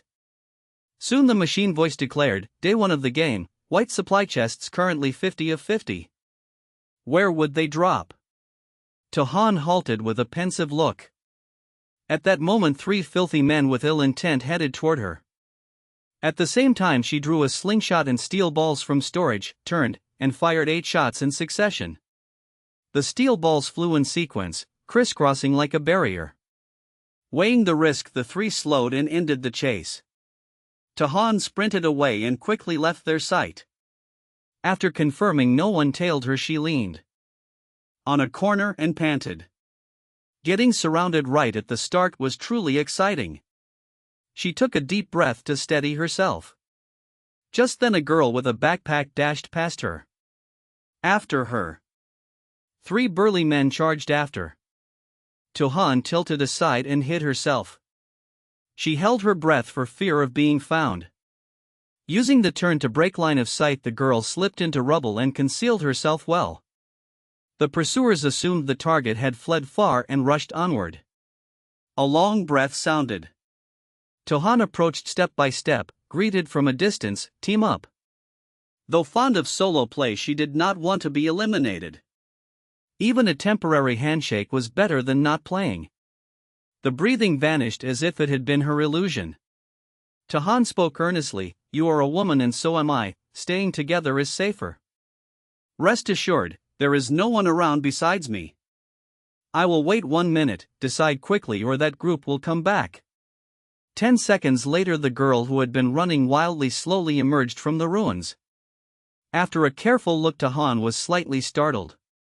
For some reason she felt the other looked familiar. "I am Du Bao Van, we met in the novice dungeon." The girl spoke slowly. Tahan burned brain cells but still could not recall who Du Van was. So it was you. She finally realized. She might not recall the name yet, she remembered what had happened. My teammates all died in the last round, how about you? Now it was Du Van's question. Although she had teammates, she had no idea where they were, which was as good as none. Du Van nodded, then let us cooperate. I will say at first, if cooperation becomes uncomfortable we may part at any time, but no backstabbing. Although they had traded once and the other's character seemed reliable, she could not lower her guard. People's hearts are hidden, and their previous meeting was long ago. After long gaming a person might change, and such cases do exist. Suits me. Tahan replied and took the lead, leave here first. The shop doors along the street had been smashed and most interiors were empty, dust lay everywhere. Tahan stepped into a shop to find a hideout where she could talk briefly with the temporary teammate. Du Van entered a beat later. By instinct she edged near a corner and kept some distance from her partner. Fair information exchange. Tahan opened first. Du Van agreed at once, fine, you go first. Tahan smiled and introduced herself, I am Tahan, a nutrition expert by talent, I have some chance to receive food and water. She did not lie and only blurred the tier. A top-tier talent means that in a dungeon each day there is a 90% chance to gain one ration of 1 bottle of milk and 1 slice of rye bread.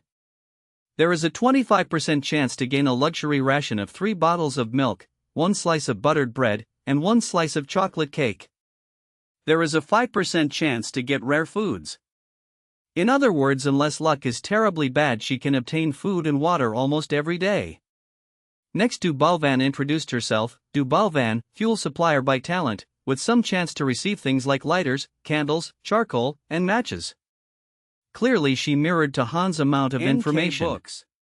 Fuel supplier. Thoughtfulness flashed in Tahan's eyes. I know my talent is trash, so I have always played as if I had none. Du Van gave a self-mocking smile, then calmly moved on, 9 slots in the personal stash are sealed, what do you carry in the last slot? There the majority are daily necessities because resupply is uncertain. About the same. Du Van nodded, I also prioritize daily goods, I brought enough food for 3 days, some self-defense tools, and prepared medicine. Food for 3 days. Surprise flickered in Tahan's eyes, did her temporary teammate lack stock, otherwise why only 3 days of food? Or perhaps she carried daily goods to trade for food and water. Tahan kept a straight face and thought that might be unnecessary. Maybe the girl could rely on tools to find clean water. And food, after all she had survived 4 dungeons. Though she thought a lot she acted indifferent and asked coolly, that is the basic situation, what is your plan next? Du Van shot her a strange look as if the question were foolish, of course we avoid danger while searching for supplies. Relying on stash reserves alone we absolutely cannot survive to the 10th day. Tahan fell silent. She was glad to rule out the chance of a lie, the girl truly had only 3 days of food so her thinking was sharp. People like Tahan, with food, water, and daily necessities in abundance, could coast to 20 days and easily lose the game's direction. Author's note, Chung Dui holds a grudge, today he still does not exist in the little teammate's heart. Chapter 51, Trapped in War 2. That morning, though her stash was full and she had bread and milk, her pack heavy with odds and ends, she still had to feign urgency to hunt supplies or the partner would suspect. Talk. A tiny sound popped. Du Van blinked and wondered, could there be a trapdoor? It sounded like weight hitting a door. Tahan turned, scanning carefully. Soon she saw an iron shelf in the corner, piled with junk, heavy, dirty, and seemingly useless. Moments ago she had leaned back and brushed it, which made the sound. Give me a hand. Tahan called casually. Du Van stepped in to help. They shifted the shelf and found a hidden hatch behind it, the handle buried under clutter, easy to miss. A whole year locked in war drained supplies, but if this cellar stayed unseen, there should be good stuff inside, right? Tahan muttered while bending to open it. She twisted the knob and the door did not move. we need a key. Before Duval Van could fret, her partner fished out tools, slipped past the latch, and drew a neat arc. The rotten wood door swung open by itself. Duval Van paused, privately admitting the girl was fierce. Tahan strode into the tiny room and saw a white foam chest on the sofa, strapped tight with tape. In a blink she recalled the white aid crate the system once mentioned.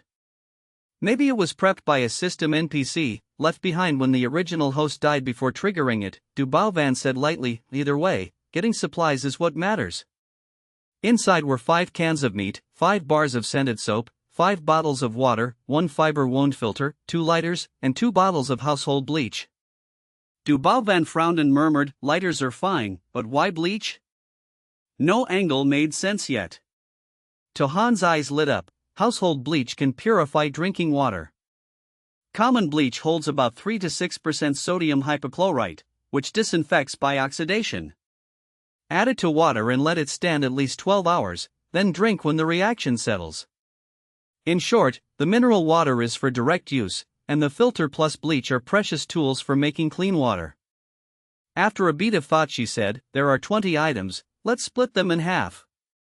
Duval Van was surprised, but I barely helped. The hatch was found and opened by the other, and taking it all would be fair. Tahan answered earnestly, the game grows harsher, I need help, and you are more useful to me than these supplies. Inside she sighed, the pack was already packed tight. Duval Van studied her, hostility melting into warmth. Thank you. No worries. Tahan stowed the soap, the fiber filter, the lighters, and the 2 bottles of bleach in her pack. Duval Van knew the girl had left food and water for her on purpose, so her guard lowered. Words can lie, actions seldom do. Okay, Tahan smiled. They left since the shop had nothing else. The base should be near a pond, low population, and well hidden, Tahan mused on the move. Duval Van kept quiet, scanning the surroundings and staying ready. Suddenly she tugged her partner's sleeve and pointed ahead. Tahan looked and saw a man and a woman walking not far away. The woman scouted ahead, checking safety. Tahan was momentarily speechless. They had chosen a quiet path to avoid tails, yet the others had the same idea, so they met. The other pair noticed them and fear flashed in their eyes, while Tahan also wanted to say they feared robbers and villains too. The 4 stared for a while in silence. At last the lone man acted, set down his pole, and spoke quickly, this is water I carried from the park lake, take it if you need, just do not hurt anyone, otherwise we will not be easy prey. Though he was male, strength now was not about gender. These women had survived this far, and that was skill you must respect. We are only passing by, Tahan's side traced a wide arc and walked straight on. The man froze, they just left without doing anything. The woman sighed with relief, lucky we met good people, let's go home. They moved on and an old residential block appeared.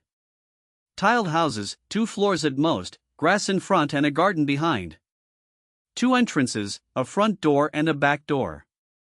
Shall we stay here? Tahan asked, 2 doors make escapes easy, it's quiet, and we met no one along the way. Duval Van observed for a long while and then said, there are people next door. Ha? Tahan was surprised. I see tomatoes, peas, and cabbages in the yard, all easy crops, plus some edibles I cannot name. Tahan stared and finally gave up, she could not tell the plants apart. Even so I still like this place, Tahan decided, the outer railing blocks intruders and 2 doors help retreat.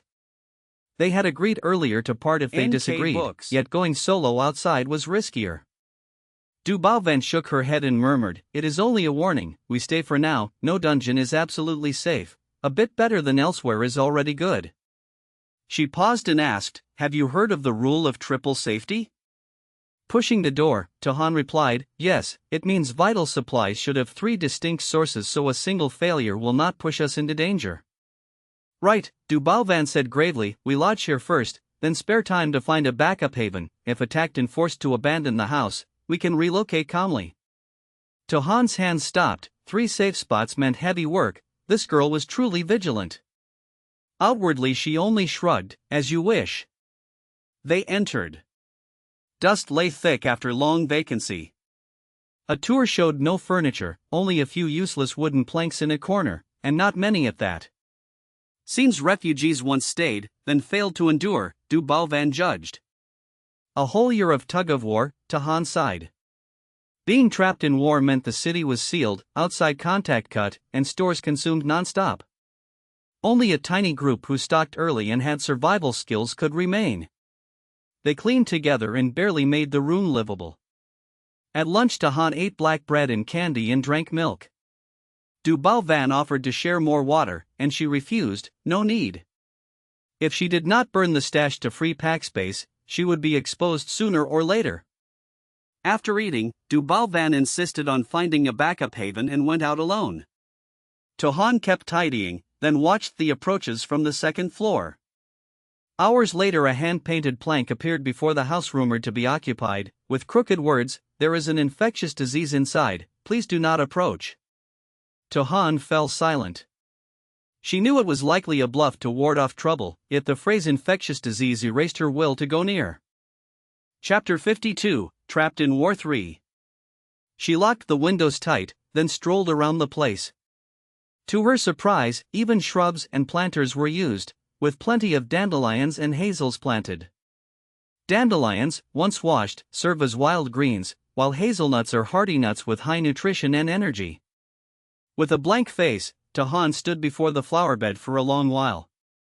At last she sighed softly and left, continuing to seek food. The backpack truly could not hold more, at least some had to be processed first to free space.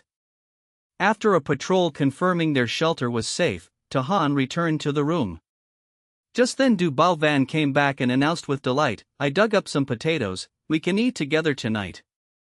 Tahan said nothing. "Girl, how are you this capable?" Du Balvan promised earnestly, "Do not worry, I will strive to find food so the two of us pass smoothly." Yet carrying much supply must never be revealed, as the saying goes, to hold jade is to invite guilt, and envy of the rich follows, so she only offered acting skills and said gladly, "Let me start the fire." Tahan took out a lighter and lit the wood. Soon the fire flared up. Potatoes are convenient to cook, a quick roast with a pinch of salt makes them delicious. When done, Tahan split half for Du Balvan. "What is that wooden board at the door?" Du Balvan asked while waiting for the potatoes to cool. "I almost did not dare to enter just now." "You felt uneasy inside, right?" Tahan smiled, "That is the effect I want, hang a board at the door so others avoid us, and we stay safe." Du Balvan admired the trick, such a clever way to dodge danger. "Did you meet danger after you left here?" Tahan asked. "I took a detour coming back, so likely no one tailed me." "Have you found a backup safe place?" Tahan pressed. Du Balvan shook her head, heavy at heart. "People are hiding and searching everywhere. Even if I find a safe spot now, when needed it may be unsafe, so I returned." Tahan comforted her, "Then we improvise." They ate and chatted, and night fell soon. In darkness, any blaze would be too conspicuous.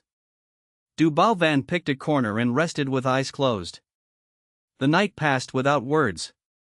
At dawn they finished the potatoes, and Du Balvan planned another food search. Tahan felt uneasy and went with her. The way was smooth. Yet as they reached the spot and were about to dig, an old man dashed over and cried in pain, "These are my potatoes, how can you take them?"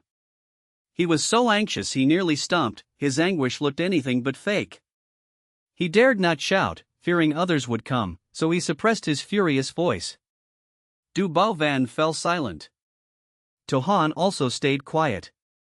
Frankly, potatoes in roadside planters hardly show any owner. But since an old man came, guilt pricked Tahan. Moreover, she lacked neither food nor drink, taking others' survival food would feel criminal. "We did not know they were owned, if you want something in return, say it, we can trade fairly." Tahan explained with patience. The old man still fumed, "Trade what? What do you have to trade?" In his eyes, two potato thieves looked poor. "Anything within reason, at least to compensate your loss." Du Balvan helped to persuade. She had thought this was system resource, who knew it was grown by a living person, now her mood was in turmoil. The old man muttered a while, then said reluctantly, "Food, water, fuel, lighters, daily necessities, what do you have?" Tohan was about to fetch scented soap when Dubalvan casually handed a fistful of lighters. "Is this enough?" The old man gaped, his eyes almost popping out. "Not enough," Dubalvan asked offhand, meaning more could be added if needed. But he seemed afraid of looking greedy, so he nodded rapidly and said, "Enough, enough, if you want to eat you can keep digging." Joyfully clutching 7 or 8 lighters, he left even faster than he had arrived, nimble like a youth. Dubalvan looked dazed. Why are lighters pricier than food? Does he think they are encrusted with diamonds? After the deserted island instance, too, Han had learned something. Even with plenty of food you must cook it, and fire making sounds easy but is hard. They cannot keep burning logs just to preserve embers, that wastes much fuel, so lighters being valuable makes sense. She had long thought her talent trashy, yet in this setting it shined. She almost said she still had over 100 lighters in storage, but she bit it back. Better not, those with big stashes attract eyes. Though she trusted Tohan's character, there was no need to test people. Tohan recalled another point. No wonder the white aid chest had 2 lighters. Perhaps in this instance lighters are crucial and scarce. "That is great," Dubalvan answered lightly, "then passing this instance should be easier." Let us dig more potatoes," the owner agreed anyway. Tohan shifted the topic. By the old man's look he likely felt he profited. So they went ahead and dug more to bring back. On the way home the system's mechanical voice chimed, "The second day in the game, current count of white aid chests is 42 of 50. At once Tohan's backpack grew heavier. She pressed her lips. From the extra weight she guessed 2 sets of dark rye bread and chocolate cream cake. Too many items to eat in time. What now? Back at the inn, after storing the potatoes, Dubalvan drew a deep breath and said solemnly, "Though food is settled for now, water remains a headache. White aid chests are very hard to find. Relying on bottled water to live is unrealistic." "What is your idea?" Tohan asked. Before the teammate could pry, she explained, "I know a makeshift well perfect for this situation. The weeds behind the yard grow in clumps. I suspect an aquifer underground. With a drill we could go down about 6 to 7 meters. With luck and no bedrock we would hit groundwater. Now lacking power tools we can dig by hand. Together we might finish in about 1 day. I once read that during World Wars many war-torn European cities dug such wells to survive." Tohan pondered and asked, "What if luck is bad and we hit bedrock? What if you misread and there is no aquifer? What if people come to extort and we must retreat? A well we cannot move would be waste." Dubalvan retorted, "Should we refuse to try just because failure is possible? What if no one comes? With food and water we might breeze through the 5th run. The future is unknown. The only thing we can do is keep trying. If we keep fearing the future and live on edge, that is too miserable. So my point is try first, and give up promptly if it fails. At most we attempt 2 wells, if not, we change plans." "I only planned 1 well," she muttered. Tohan laughed yet mused that this girl knew much survival lore, could spot aquifers, but did not know groundwater is dirty and needs bleaching agent to disinfect. Her knowledge was incomplete. Tohan went to help. Their luck proved poor. After barely 1 meter they hit bedrock and had to stop. Dubalvan said nothing. Her face fell as if mourning a bold idea dying early. If bedrock came at 5 meters, would that not waste even more? She cleared her throat and reminded, "Remember the water carrier we met on the road? This city must have ponds or a river. If we find them we can draw water. Yet whether pond or river, the water must be disinfected before drinking." Dubalvan breathed deep to steady herself. Author's note. The old man, goodness, with so many lighters you could trade for anything, why sneak food? The taste of the rich is baffling. I once checked materials showing that in cities trapped by war, lighters and bleach are extremely vital and scarce. If you stockpiled early, barter could sustain a decent life. Of course that assumes you do not get robbed. Chapter 53, Trapped in War 4. Dubalvan could not help glancing at her petite teammate and told herself that the girl's mental toughness was impressive. They had not found a stable water source yet. She still looked calm without a hint of panic, which clearly meant she trusted her own skills. What she did not know was that Tohan's confidence came entirely from her abundant stockpile. If only 3 days of food remained, she would worry more than anyone and would try every way to cram more supplies into her stash. Tu-Han could not guess what her teammate was thinking. She looked around and grew a little sentimental. Living long in a strange city, people forget how much they rely on tools. Only when disaster strikes do they realize nothing is guaranteed. Government services have provided many conveniences. Lose it all and life stops being convenient. Du Bao Van said gravely, only after suffering through a disaster do people awaken, while early reminders get mocked as needless worry. Tu-Han turned and noticed her teammates seemed to have a past. Du Bao Van shrugged and said offhandedly, I have always kept contingency awareness, I keep a go bag ready at home at all times, yet people around me have mocked me more than once. I do not get it, do they not see the logic of preparing when we still have time? A go bag is a tactical backpack with enough survival supplies inside. When an emergency happens, you shoulder it and flee. Tu-Han thought that there are many survival geeks in this world, like herself and like Du Bao Van. If disaster comes at any time, those who mocked you are the fools. If decades pass in peace with nothing happening, others will call your actions foolish. Tu-Han sighed slowly, most people judge by outcomes, if the result is good then everything is good. We prepare this much only to avoid flailing when accidents happen. Exactly. Feeling she had found a kindred spirit, Du Bao Van grumbled, it is like buying insurance against mishaps. Does buying insurance mean you wish for trouble? Of course not. The true purpose is to have a way to cope if trouble comes. In the end, misfortune respects no one's will. After speaking, Du Bao Van realized she had been too excited. She steadied her breath and explained, too many people around me are like that, no matter how much I talk we cannot understand each other. It is rare to meet someone who agrees, so I got a bit excited.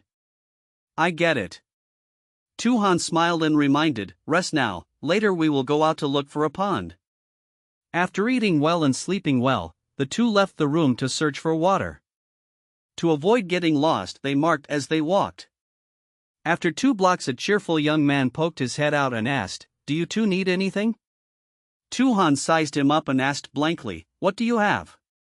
The young man puffed his chest and boasted, news, food, water, fuel, daily goods, name it and I can get it. The two women traded a glance. If someone could point straight to a pond, they would save a lot of effort.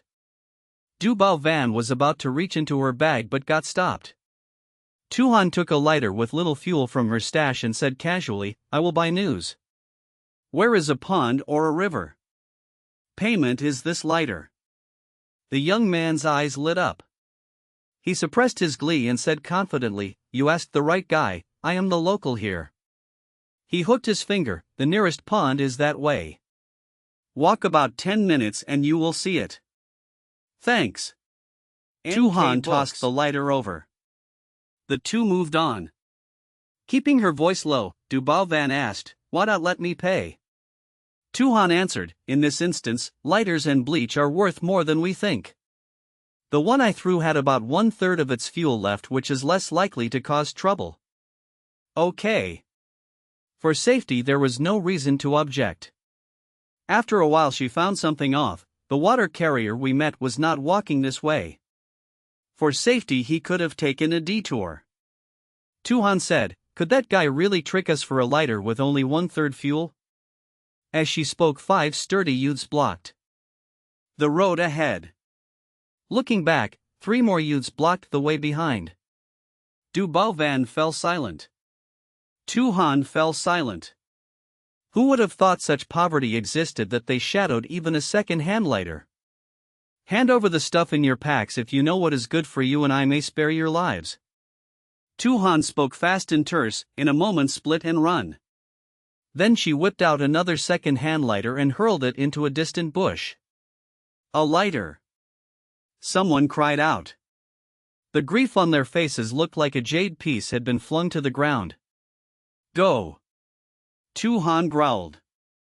The two burst through the 3-man side of the ring. At the same time Tu-Han tossed another second-hand lighter into the brush. Stop them, they are fat sheep. The young man shouted. Tu-Han broke left, Du Bao Van ran right. He tried to block both yet they slipped like loaches and ran too well. In the end, he caught no one. Turning back, he found that except for himself, no one cared about the fleeing girls, all were busy hunting lighters. He choked with anger and cursed, "Idiots. Those two are fat sheep, block them, and are you afraid there will be no lighters?" Someone muttered under breath, "If we find a lighter, why bother with risky robbery? It feeds us well for days." In truth, a thrown lighter found could be hidden as private property, while catching people might not yield good loot. Useless, useless. The young man stomped in fury, wishing he could beat his teammates, yet people's hearts differ and no one obeyed, so he was helpless. Realizing he could not catch up, he pinched his nose and went to scour the grass too. Elsewhere, Tu-Han and Du Bao Van ran like mad and only stopped far away. Panting hard, Tu-Han felt she had just brushed past death and escaped with difficulty. She calmed her breath, though her mind was a mess. "Oh my God, I tried so hard to stay low. Who knew they would be so irrational?" Even a second-hand lighter stirred their greed. If she must illustrate it, it was like being robbed of 10 coins and almost losing her life. The fifth instance is truly brutal. Du Bao Van still trembled. "After entering the game, we get chased every day. A tiny slip could cost our lives." Squatting to rest, Tu-Han felt weary to the core. After a while, and after catching her breath, she said weakly, "Let us go back." Her tone was bleak. Not wanting to stay out either, Du Bao Van quickened her pace to head back. That night, after hot roasted potatoes, Tu-Han curled up in a corner to rest and to plan. Little by little, she lost interest in outside scouting. The feeling of being surrounded by 8 people was too sour and thrilling, open bracket 1 close bracket, and she did not want a second time. With supplies clearly abundant, getting eliminated by a fluke would be too suffocating. Source note says open bracket Salix Capria close bracket Chapter 1, Wheel of Love. So she thought it through and wondered what excuse could persuade Du Bao Van to give up going out. For some reason, Tu-Han suddenly thought of Chengdu. They were both hoarders who understood each other deeply and could speak frankly about anything. Moreover, his personal stash had always been fuller than hers, so he could surely feel her helpless mood. She kept drafting excuses, then found each one lacking and struck it down. Gradually she closed her eyes and her breathing grew long. A trace of restlessness lingered between Du Bao Van's brows, and she could not calm down all night. After several deep breaths, she barely steadied herself and forced sleep. Tomorrow there was much to do and she had to conserve energy. Past midnight, rain pattered outside. Tu-Han lifted her lids, then kept sleeping as if nothing happened. The next second, Du Bao Van opened her eyes and beamed toward the window. Confirming rain outside, she flashed 2 cute snaggle teeth and jumped up. In the room, the wooden items had been burned as firewood, but some household ware remained, like plastic basins and a kettle. Holding her breath, she quietly gathered every plastic basin and hurried out to catch rainwater. At dawn, Tu-Han woke and froze at the sight of several big basins of water in the room. "What is this?" "I collected rainwater." After a long silence, Tu-Han could not help asking, "Are you going to drink it directly?" Du Bao Van was unconcerned. "Rainwater is cleaner than muddy water." She had read a memoir where a survivor of war said, "To endure the hardest days, sometimes you cannot avoid drinking green water or brown water." Tu-Han was at a loss for words. What Du Bao Van did was not exactly wrong. Sometimes survival demands that we grit our teeth through bitterness. From another angle, the girl was tough and ruthless with herself. However, Tu-Han thought blankly that with clean water still ample, there was no need to go that far. Rainwater actually contains many microorganisms and needs disinfection before safe drinking. Moreover, if you cannot finish it at once, you must seal it immediately. Long exposure to air will pick up odors and turn green. Yet the two had only just met, so their relationship was not close enough to lay cards on the table and share Trump secrets. For the moment, Tu-Han felt torn. Author's note. Du Bao Van, some struggle to survive while others fuss about quality of life. How fun. Tu-Han, suddenly I miss you. Chengdu, yikes. Tu-Han, I really want a solo, a lone soul burning every moment. I am fated to play alone. I hear some people even call me an orphan. Chapter 54, Trapped in War, Part 5. In emergencies one may use every means to survive, and those who can do that are never simple. Yet the problem is that this moment is not an emergency. Tahan gasped, unsure what to say or how to start. The two knew little about each other, and blurting out, "I am not short of supplies, my personal stash is full," would not sound right. "What is it?" Du Van looked at Tahan in puzzlement. Then she understood and gently added, "If you are not used to rainwater, do not force yourself. But I must remind you, once the bottled water is gone, resupply becomes hard. It is fine, I have the nutritionist talent." Tahan pushed back. Talents are probabilistic, they do not trigger every time. Du Van was unconvinced. Tahan told herself she was not like ordinary players. Beyond clearing many times in 4 accumulated runs of living from 20 to 30 days, just the special rewards already gave her 20 experience points. Taken together, she could outlevel a normal player by 2 tiers.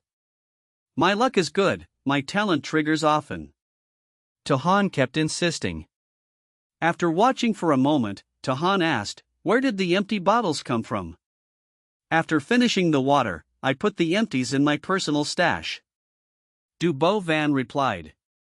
"Rainwater is not clean to drink directly. What if you get a bad status?" Tahan finally found a chance to warn her. She was about to suggest purifying with bleaching agent, when the next second Du Van smiled, "It is fine, I am not that fragile." Tahan said, "The water in your belly is your own decision." Soon only 1 basin of rainwater remained. "Go ahead and take it, no need to be polite." Tahan waved it off. So Du Van poured the last basin into an empty bottle. Then the mechanical system voice announced, "Day 3 in the game, current number of white relief crates is 27 out of 50. The once empty backpack now held a slice of black bread and a bottle of milk." Tahan thought carefully and realized stuffing the crate too full had been a bad call. Now she could not reach the tools at the bottom. On day 4 the white relief crates were 22 out of 50. On day 5 the white relief crates were 18 out of 50. In City E44 there remained 15,838 survivors, among them 823 players and 15,015 civilians. At the same time the stored potatoes ran out, so Du Van had to go out again. After thinking for a while, Tahan worried about her small teammate going alone and decided to go together. But as they reached the door, both froze, for before the wooden board reading "There is an infectious patient inside, please keep away," stood 3 men and 2 women in the garden. In an instant Tahan realized, no, that house is not theirs. The 5 clearly did not know what grew in the bed, and they were yanking plants up, their movements crude. "You mean intruders?" Du Van turned pale and tried to retreat, but it was too late. "Split up and run, as long as one escapes we profit." Du Van swiftly pulled a fuel can from her stash and splashed it across the grass. She flicked a lighter, the flames roared up, and a wall of fire split the sides. Du Van fled the other way, running for her life. "Chase them!" The front fled and the rear pursued, and they soon reached a fork. 1 man and 1 woman looked around. Where did she go? She cannot be far. The woman decided, "We split to search." The man nodded and warned, "Juan Ca, be careful, call if anything happens." "Got it." Juan Ca answered and took the right path. The man went left. Tahan in fact did not enter either path, she crouched and hid in knee-high grass. After a brief thought she chose to find the man first. While he was off guard, she swung a wooden stick down. "Ah!" The man cried out in shock. He never imagined that in a 2-on-1 the opponent would strike first. "Juan Ca, over here!" The man shouted and charged head-on. At the same time the corner of Tahan's lips lifted. With relief and she murmured, "So his stamina is not high." From the drop rate she judged his cap around 200. She herself wore protection and had medicine, and her full stamina was 460. With the math done, Tahan drew a dagger and rushed in, aiming to finish him fast. Thus the two fought. Hearing the cry, Juan Ca ran over. Yet when she arrived, her teammate just turned into white light and vanished. The two locked eyes, and a chill rose in Huan Xie's heart. By instinct she turned to flee. Now the prey and the hunter had switched roles. But Tahan would not let her escape so easily. Huan Xie only felt a heavy weight press her down, she could not move, and agreed helplessly. Ask then. Tahan began, player? Yes. What level? Level 2. Speaking of it, Huan Xie was very unwilling. The team had 5 people and was a hair from level 3. They were short 1 experience point, and if delayed a bit they would be short 5 experience points. Yet that small gap meant losing to others, and the teammates suffered and got eliminated.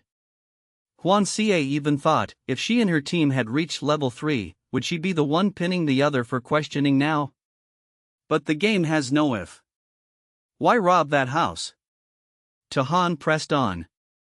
Huan Xie's tone was cool. Short on supplies, we needed relief. Whether theft or robbery, surviving is what matters. Tahan realized they had misunderstood. She did not correct it but asked, how did you pick targets? Was there not a board saying there is infection inside? You believe that spooky claim? Huan Xie sneered, if truly infectious, to avoid implicating family, one would live alone. But there were 4 mouths living together, so it must be a lie. Tahan kept a straight face and thought their minds were agile and their analysis well argued. If it is done, why follow me? A house with a radiation warning may hide treasure inside. With only 2 schoolgirls in the room, only a fool would not act. Huan Xie replied blandly. With the intel in hand, Tahan cleanly sent her off. Yet after waiting long she did not see the person, and at last the woman was helplessly eliminated. Tahan's stamina dropped again, leaving 61%. She taped on a medical bandage and muttered, 3 left. After a moment she decided to return and check NK books. If Du Baovan were captured, perhaps she could help. If Du Baovan was fine, they would part ways. At first for safety she had chosen a temporary teammate, but after living together she felt that having others around hampered her work and was worse than acting alone. On return she saw the flames on the lawn of their former shelter had spread to the house. The blaze raged and the building was about to collapse. Neither Du Baovan nor the 3 pursuers came back. Tahan sighed softly and turned to leave. On day 6 the white relief crates were 15 out of 50. On day 7 the white relief crates were 11 out of 50. The white crates dwindled slowly yet steadily, and who knew which nook they hid in at last. Tahan found another block, stayed in a room to eat and drink and use daily goods, and at last consumed part of the stock, mainly daily necessities, freeing up space. Over the next 2 days she kept reflecting and finally noticed what was off. The most attention-grabbing were not only the lighter but also the backpack. Perhaps in the eyes of civilians, anyone wearing a backpack looked wealthy and worth robbing. She had also seen similar complaints on forums, such as, a personal stash is truly great, items worn on the body make civilians think you are rich, items kept in your stash mark you as a penniless pauper. Therefore Tahan removed the hidden risk without hesitation. After tidying up she left the complex empty-handed. If she only wished to pass, staying quietly indoors would be enough, for food and water were not a worry. But to clear the run she had to prepare. She told herself that for now the dungeon's difficulty lay mainly in finding food and water. Occasionally one must guard against robbery, but tossing a small valuable could lure them away, which was not too troublesome. In the last 5 days the system would surely ramp up difficulty, but in which aspect would it strike? Unconsciously she recalled the dungeon's backdrop, trapped in war. Knowing the system's shamelessness, next might be a lost war and enemy troops entering the city, and then the survivors and the invaders would wage guerrilla fights within the walls. Thinking so was thrilling, but the heart might not take it. To prevent the worst, Tahan resolved to prepare early. Her sole final goal was to live until clearance.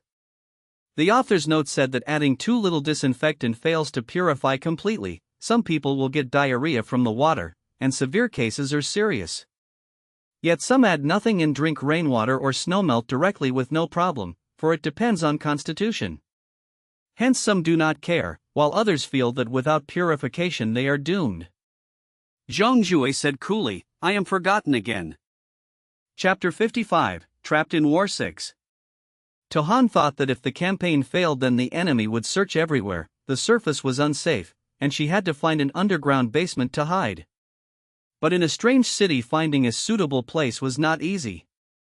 If the city had a shelter it would be great, yet locating it would be difficult. Thinking while walking, she quickened her pace. Not far away someone stood at the street corner scanning around. Han told herself that being tailed was because of the backpack. To confirm it she took out a lighter with half the fuel left, turned it casually in her hand. I want to ask you a few things, the payment is this lighter. Got time? Surprise and joy flashed in his eyes, then his attitude warmed. I have time, ask anything. Is there a shelter in the city? He answered at once, there is not. Han's gaze dimmed, was there truly none or did he not know? She had to weigh that. He sized her up from head to toe, looking unsure. Han calmly added, I am a broker, I have a stable supply line for lighters, I need partners to barter supplies. A lighter pipeline meant keeping her around was useful. Most people would then stay friendly for future trades. Stable, with stock, lighters. Heat rose in his chest and he blurted, you can trade with me. Han smiled and shook her head, speaking unusually firm, do you know where it is? Unwilling yet loath to lose the lighter, he pointed, walk about 20 minutes and you will see a white apartment block, there are roughly 10 people inside. I greeted them before, their character is acceptable, they keep their word, and their wealth is decent. If you are bold, talk to them. Han's face stiffened, 10 people huh? Hearing that, she did not want to go. He spoke like a cheeky rogue, it exists, but with many people deals are proper, with few people it turns into robbery, are you really going alone? Han. Why were they treating robbery like a side job? Thanks. She sighed and tossed him the lighter. At last he studied her and said earnestly, times are awful, but not everyone is bad. Then he waved and calmly waited for the next deal. Half believing, Han walked toward that direction. After she left, the man muttered, go, and you will know I am right, I am not lying. I came out of that white building, of course I know. She did not enter at once but circled to scout first. Soon she found oddities about the complex. Planters held legumes, potatoes, and carrots climbed along the fence. In the center sat 2 small wells, and solar panels on the roof provided power. In short, they had food, water, and electricity covered. Looks like players set this up. Han looked up at the panels, wondering if NPCs could be this smart. If every NPC were that good, what chance would players have? Just then a head poked from a window, a very familiar face. It was Chengdu. Han. Chengdu sought his little teammate too and shouted, wait, I will come get you. Barging in could be seen as an intruder attack, so Han waited patiently outside the gate. Soon Chengdu came out and they finally met. It was already the 7th day in the game, near noon. I heard there are about 10 people there, are you feeding them all? Han asked curiously. She did not doubt he could, since she could do it too if she wanted. Yes, to guard against mishaps. Chengdu said seriously, I suspect later we might fail, the enemy may enter the city for guerrilla fighting, so we need people here. After the 10th day players can leave the instance anywhere, that is unreliable, keeping NPCs is better. Impressive. Han clicked her tongue, a dozen mouths to feed is no small task. Leading the way he chatted, not that hard. The complex was already planted and near harvest. I had people dig 2 shallow wells, get solar panels, and set traps for small game, everyone covers each other and we scrape by. After entering I found 2 white supply crates, and my personal stash carried many items, so supplies were not lacking. If not for scarce clean water I would recruit more, but I lack weapons and gear for them. Han sighed inwardly, her teammate was strong. She asked on, is there a shelter in the city? Chengdu shook his head, I sent people everywhere and found none. What about an underground basement? He lowered his voice. There is one under the building. Tahan's eyes lit up. They traded stories from day one till now, and lunchtime came quickly. Chengdu took the chance to introduce her. This is my teammate, her name is Tahan. Everyone fell silent. Curious looks drifted toward her, as if to read her true intent. Tahan did not mind. Newcomers were always swept by suspicious stares. So she did two things. First, she set a pot on the fire, added mineral water, cooked 5 packets of instant noodles, and treated everyone. Second, she took a household chlorine bleach she had found, poured it into a big plastic tub full of water, and disinfected and filtered it. Chengdu murmured, "You really know how to win hearts." Tahan smiled, "It is not that hard. The older brother is called Dai Chao, the younger is Tu Chao, they almost starved, they help here for a meal. The middle-aged man with glasses is Tian Tuan, his wife had a raging fever and nearly died, I gave antipyretics and saved her, since then he works for me willingly. A few others felt following me beat wandering alone, so they came to rely on me." While they spoke, someone rushed in complaining, "Smells great, why did no one call me for noodles?" Chengdu pointed, like him, Nguyen Khan, he delivered himself. To Han. Nguyen Khan was the same guy from the street corner. She froze, thinking she had met a good guy, yet he was really funneling business here. Although he had told the truth and Chengdu did keep his word, her feelings now were complicated. Catching sight of her, he hurried over to boast, "See, I did not lie, the trades are fair and feel safe, right?" Dai Chao muttered, "She already knows the boss." Tu Chao mumbled, "Those noodles you ate were from her." Tian Tuan pushed his glasses and added a jab, "She even brought bleach, so no one will worry about drinking water for a couple days." Nguyen Khan. Thinking that, his face turned pale. Ha ha ha ha. He forced a laugh and fled. A bowl of instant noodles felt like a rare festival. We were trapped in war for a whole year. Chengdu said offhand, a few stashed abundant goods, had rice and flour, even time to plant and to raise rabbits and carrier pigeons, but most faced danger and hunger daily. What is your plan next? Tahan asked. We will see what the system says. If we truly lose and the enemy enters, we gather people and resist together. If not, we hold steady. If something else happens, we play it by ear. If nothing works, we split up and seek our own way. His tone was cool. Tahan stayed quiet. If chaos erupted, keeping themselves alive was already lucky, they could not save everyone. She sighed softly and changed topic, "Your luck is decent, the NPCs you saved mostly have good character." Chengdu glanced at her and said blandly, "That is because I eliminated the ones with bad character who repay kindness with malice." To Han. I saved their lives and they coveted my supplies, what is there to discuss? If they will not repay kindness, then return that life to me. His smile was icy. No one would be happy to be hurt after saving others. You are not wrong. Tahan mocked herself, I was simply too naive in that moment. Calm down, she knew NPCs come good and bad, that is the normal state. Chapter 56, Trapped in War, Part 7. In the afternoon after the meal, the party received a notice that slingshot training would start today and accuracy must be improved. Everyone froze in surprise. With a grave face, Chengdu announced, I sense a coming battle, please train the slingshot well to protect yourselves. Nguyen Khan raised a hand, if we spend time training, will there be enough food? Food will be supplied during practice. Chengdu replied with a slight smile. The group fell silent. I did not expect you to prepare a bundle of rubber bands. Tahan had grown used to her teammates' bold moves and voiced her surprise. Chengdu curved his lips, you do the same, you stored up to 60 bags of steel pellets so we do not worry about ammo. Tahan fell silent. She had stockpiled pellets since the novice dungeon because the slingshot hit hard then. She had thought about throwing some away because they were heavy and bulky and inconvenient. She planned to keep around 20 bags only. Each time she hesitated and thought they might be useful later, so she kept them until now. She never thought they would truly help one day.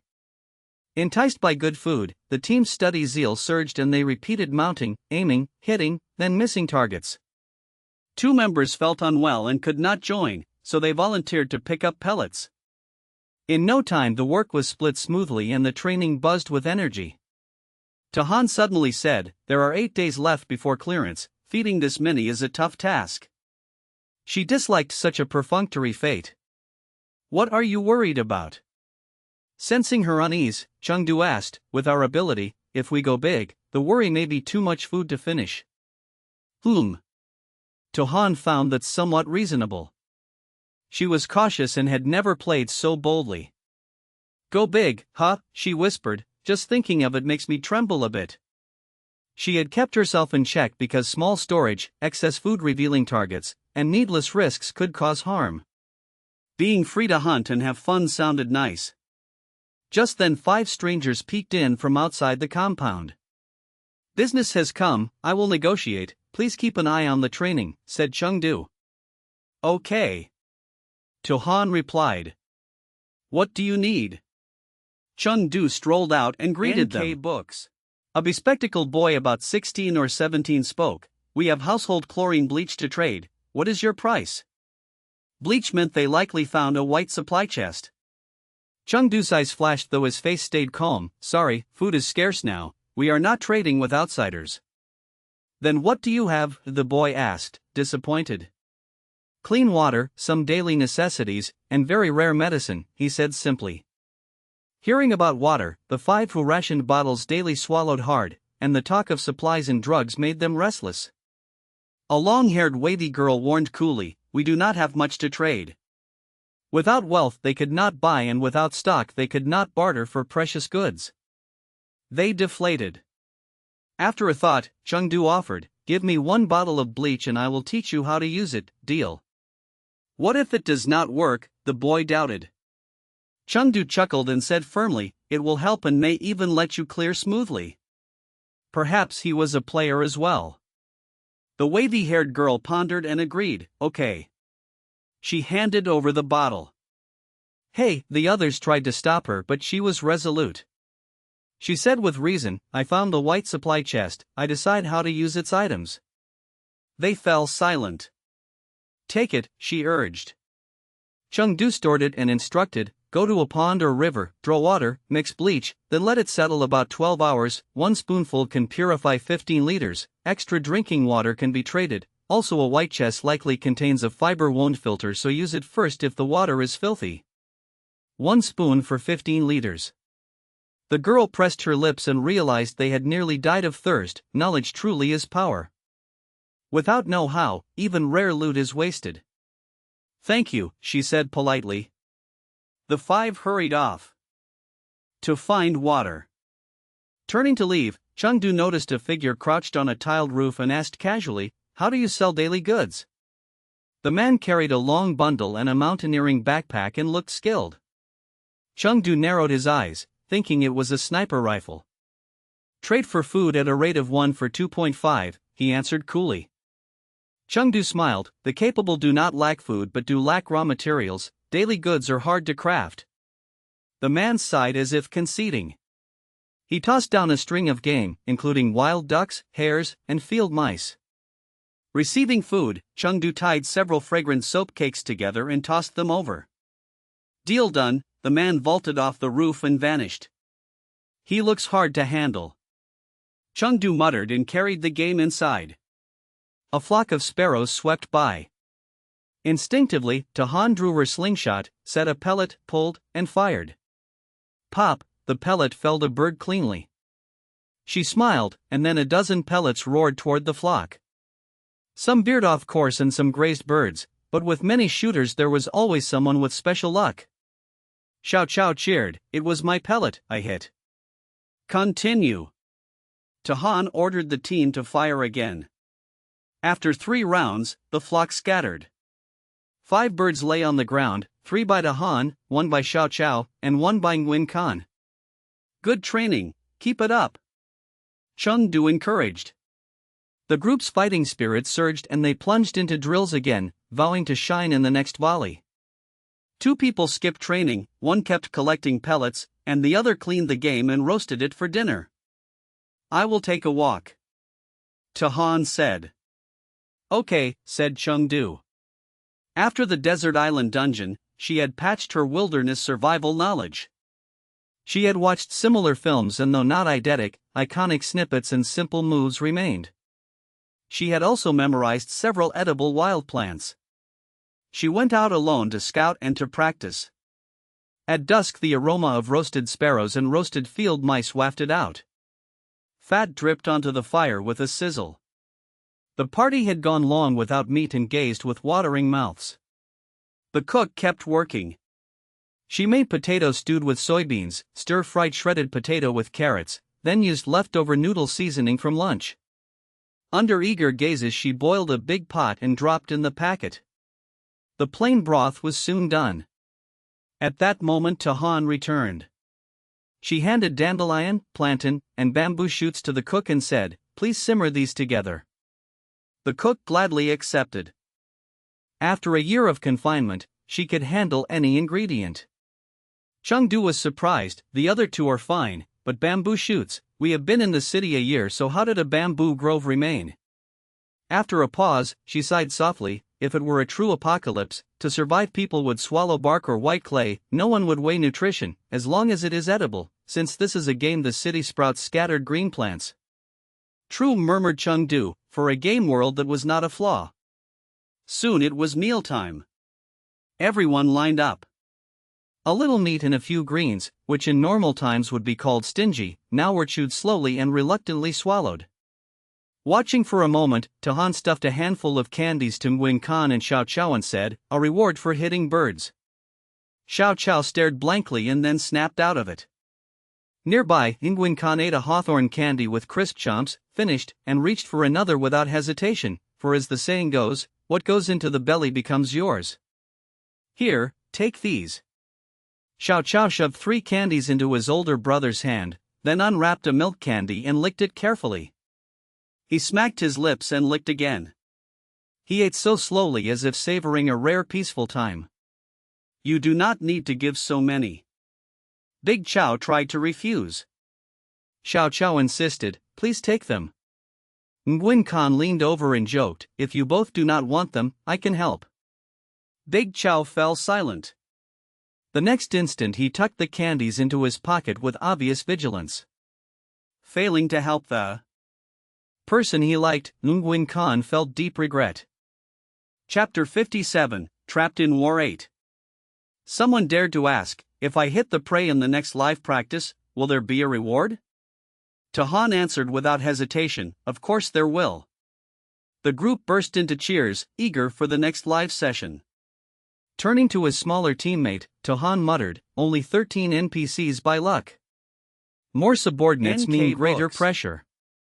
Chengdu dismissed it. "The planted food around will be eaten soon, we can manage for a few days." But the players knew there was no such thing as a future. Besides, in desperate circumstances, there are other ways to make money. Tahan glanced and asked, "For example?" Chengdu replied indifferently, "Black takes from black, it can be seen as ridding harm for the people." He continued, "Recently a group has been robbing weaker communities. If not, we clear them out and take their supplies." "What about dinner?" Chengdu casually mentioned household matters. "You are truly fortunate," Chengdu said with firm tone. So. Tahan did not move. Tahan had guessed but kept it to himself, casually asked, "What is the loss rate?" The other guessed roughly and concluded, "About 6%. Tahan nodded, indicating he knew, not worrisome. Ammunition supply is sufficient to cover consumption. After all, the dungeon had only a few days left. Seeing no blame, the man breathed out and happily left. Chengdu watched the whole process and thought something was off. Clearly the subordinate belonged to him, so why report to Tahan? Before he could speak, the man left with a smiling look of everything was handled well. He sure knows how to buy people's favor. Chengdu murmured almost inaudibly. Tahan sank into his thoughts, rarely absorbed by a single matter, so he did not notice. On the 8th day, the white supply chests numbered 8 out of 50. Training, hunting, digging wild vegetables, trading, everything went well. On the 9th day, the white chests numbered 5 out of 50. Chung Dui decided to take his subordinates out for real combat, also to rid harm for the people. Tien Tuan raised doubts: if we lash out at some force at will, would we make others uneasy? Chung Di said solemnly, if not, you go alone to the opposing side to trade first. You are alone and a stranger, they will see the goods and be tempted, they will kidnap you. When you are kidnapped, we come rescue you. That gives us the pretext to act. As for the possibility the hostage is killed or suffers, that's luck. Tien Tuan fell silent. He forced his tone: some have clear bad reputation, the bad name spreads, everyone knows they are vile. Just strike directly, no need to complicate things. Chung Di asked the group, what do you think? Everyone eagerly nodded, strike directly. Rid harm for the people, everyone understands. Local people know they are no good, they will not speak. Eliminating them lets us sleep more peacefully at night. In the past I was ambushed, nearly died, I want revenge. With consensus, a dozen of them fully armed set out, while the Han and 2 weaker stayed to guard. The team quickly reached the target, a small cafe. Tien Tuan reported, they have 8 people, all young men, not easy to handle. How to fight? Nguyen Khan asked the leader. Chung Di waved, hide. When someone goes out, everyone shoots and thin their numbers. After about half an hour, 3 people left the cafe side by side, chatting happily. Events then unfolded swiftly. Chung Di signaled, quietly shouted, attack. In an instant, many steel pellets flew out, striking the 3 fools. Chung Di acted as if indifferent, calmly said, continue. Reload, fire. The hit rate increased considerably. Next. Chung Di ordered without doubt. The pellet rain fell a 3rd time. Among the 3, one was unlucky, hit many times, his vitality dropped sharply. A pellet sped toward his neck at terrifying speed. He widened his eyes to evade, but his body turned to white light. The other 2 fared little better, vitality dropping below 20%. Chung Di remarked, 4th attack, begin. As his hand fell, pellets struck the targets. The 2 vanished as if in disbelief. 11 people fired, 4 waves of assault, cleanly and smoothly eliminating the 3, a decent result. Chung Di praised them, accuracy needs more training, aim for joints, weak spots. Focus attacks to reduce enemy count. Reload faster, best to wipe the target in 1 round. Then he softened, but this is our first official skirmish, doing this is already quite good. Praised by the leader, everyone was elated. Chung Di lowered his eyelids. Though unclear about the exact game setup, it was obvious that when someone disappeared the group did not overreact. It seemed part of their common knowledge. The clatter of pellets hit doors, floor, windows, of course the cafe patrons heard. 2 came out to see, Hone 2, what are you 3 doing? Surprised, they did not expect an enemy attack, thinking only the 3 had caused trouble. When they stood on the road and saw their missing comrades, they were stunned. Without Chung Di's command, the 11 began to attack. Fast hands allowed multiple volleys, accurate shots improved precision. Some relied on agility to strike up close.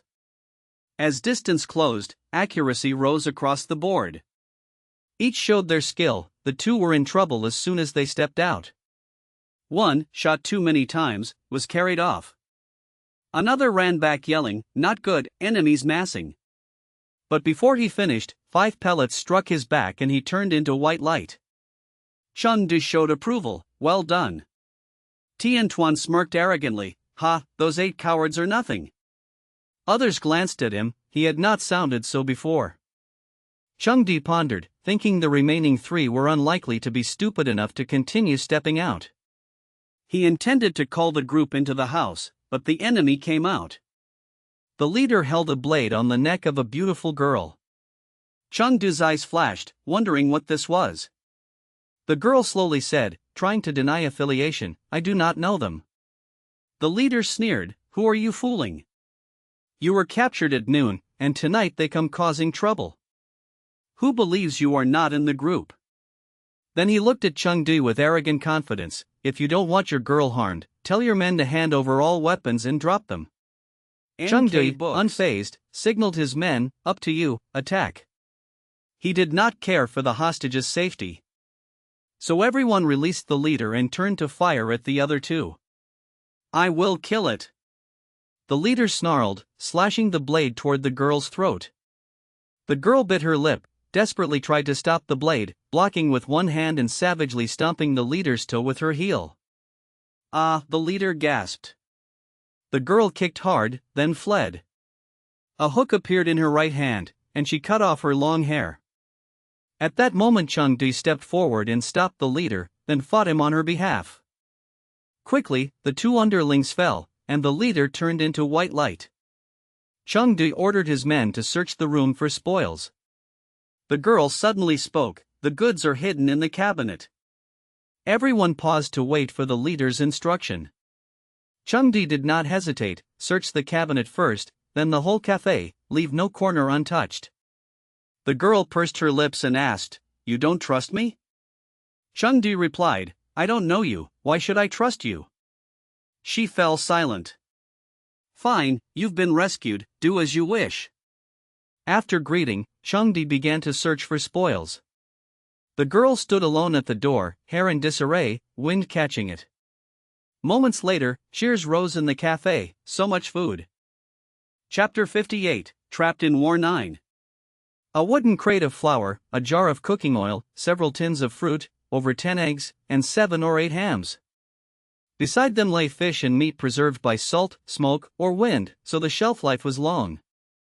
In the lower right cabinet he also found 10 packs of jerky, each about half a caddy. Next to it sat a rice sack weighing roughly 6 caddies. Everyone stared at the food on the ground while saliva gathered in their mouths. Shonrui asked, did you search the other spots? Tiantuan stepped up to answer, we did, there is nothing else. Shonrui nodded, told a few to shoulder the supplies, and added, let us go back. Just as he moved, 2 rice sacks blocked his way. Up close the bags were new and labeled at 5 kilograms. By then the rescued girl had vanished somewhere. Green beans, 20 caddies of rice. Wild with joy someone blurted a curse. Knowing it was a thank you gift, Chonrui took it without ceremony and let each person carry 1 bag. That night the cook prepared several dishes. Flour and eggs were beaten smooth, 3 hams were diced and mixed in, then fried in oil, and over 30 huge fragrant pancakes were done. There was fish and meat as well as staples and snacks, and the meal was extremely sumptuous. Tonight eat freely and fill your bellies. At his word people scrambled like reborn hungry ghosts. Tohan gnawed a hot egg pancake and felt a tiny regret, if only there were scallions the aroma would soar. Chonrui joined the feast, left hand eating porridge and right hand holding a pancake, alternating and devouring with delight. He downed 2 bowls of porridge and finished 1 giant pancake, then stopped content, he could eat more but the belly was firm so waste was needless. After dinner several lay on the floor clutching their stomachs, wailing about being overfull yet grinning, joy and strain mixing into odd expressions. Tohan sat near her teammate and reminded calmly, the day after tomorrow will be day 11. What trial the system would finally give would be known soon. On this point Chonrui said only, when enemies come we fight, when water rises we shore the base, blind worry is useless. Tohan felt this man truly carefree. They slept well that night. At dawn the mechanical voice declared, it is day 10 of the game, white supply chests are 3 of 50. Tohan froze briefly and then returned to normal. In truth she paused because luck exploded today and 3 chances triggered together. She gained 4 bottles of milk, 1 slice of rye bread, 1 slice of butter pork floss bread, 1 piece of chocolate cake, and 5 nutrient capsules. A while later the system continued, City E44 retains 10,934 survivors, among them 460 players and 10,474 NPC citizens. Perhaps players were stronger now, the number far exceeded her guess. Chong Roi was likewise surprised. We had 20,000 at first, only half have died. An elimination rate of 50% cannot be called low. Yet in recent instances he saw near exterminations, with only a few living, so by comparison this warlock instance seemed normal. Maybe they finally realized the importance of experience and leveling up. Tahan reasoned, if you only barely survive each gate, the later stages become unbearable. Let us wait with patience. Tohan checked her storage, seeking safety in a Desert Eagle, grenades, and timed bombs. Day 10 passed in calm. On day 11 the system declared, the war failed and the city fell. Note 1, today 600 soldiers will enter the city. They carry sidearms, have full stamina at 100, and will shoot survivors on sight. Note 2, the 600 soldiers will split into 60 squads of 10 to sweep the city, so players should hide. Though the city held over 10,000 survivors, most had no combat power. Worse, from the tone more soldiers would pour in for days. The enemy would swell while our numbers would shrink, a rhythm pointing toward doom. Tuhan rubbed her brow and thought that holding today 15 under thousands of gunners was near impossible. Thus the only clearance path was, we strike first. Chong Rui spoke like iron, as many soldiers enter each day, we cleanse that many. I think so too, yet. Tohan frowned, with over 10,000 survivors, how many will rise to resist? Too many will hide and too few will fight, and facing the enemy will be extremely hard. Even if we can fight 10 to 1, we cannot fight 1 to 100, to win we must rally the whole city. Even so we must strike first. Chong Rui's eyes darkened, only if a vanguard wins will others gain courage to stand. True. Tahan sighed lightly and focused, then we will lead. While they spoke 600 soldiers were released into the city. They scattered to hunt survivors. In a residential block a shriek cut the air, run, the enemy is here. Soon several wrapped belongings in bedsheets, grabbed valuables, and fled outside. They ran like mad, not daring to stop, with no thought of resisting. Tack, tack. Gunshots cracked and someone dropped with each burst. The rest dared not look back and ran faster, fearing a pause would bring a bullet. Ah! A 6-year-old boy stumbled and sat hard on the ground. His mother halted in panic to lift him, but years of malnutrition left her too weak to carry him. Help me please, I beg you to help me.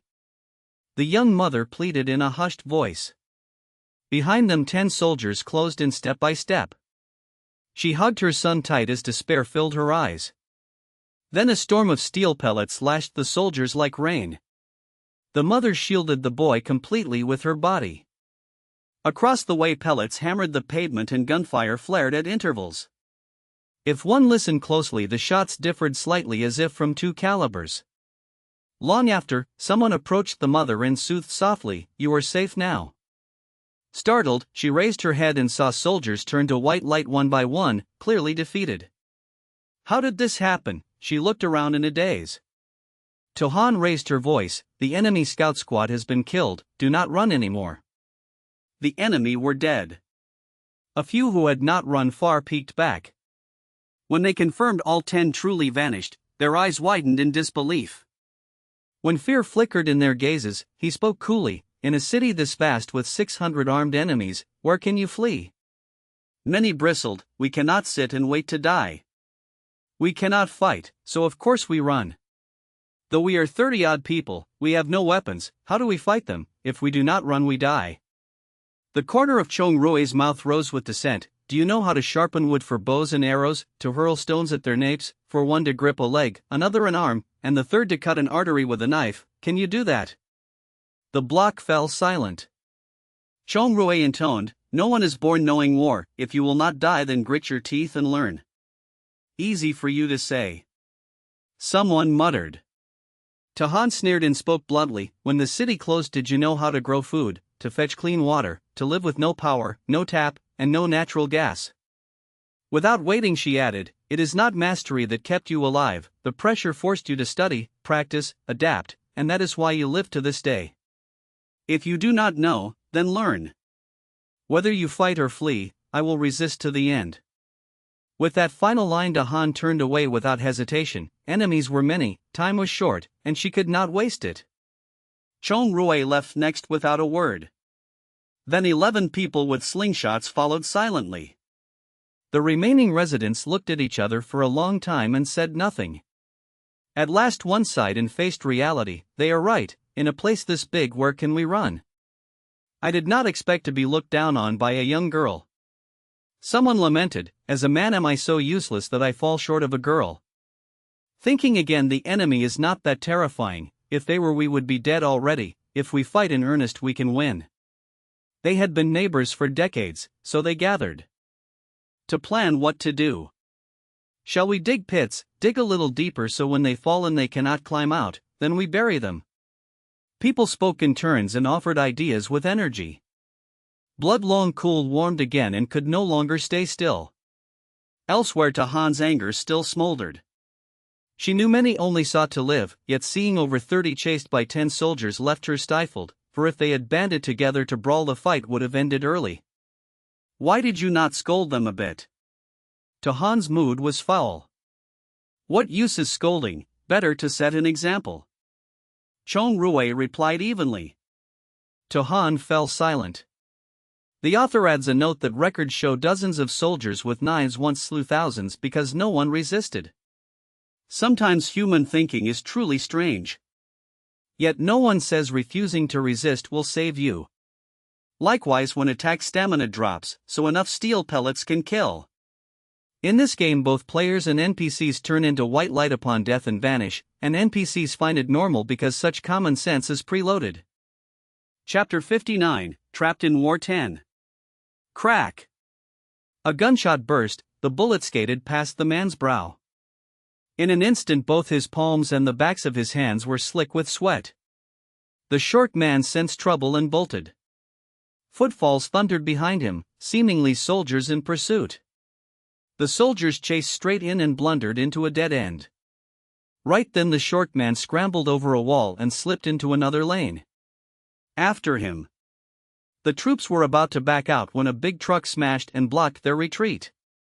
Immediately, someone tossed bundles of firewood, burning torches, and tattered books already aflame into the alley.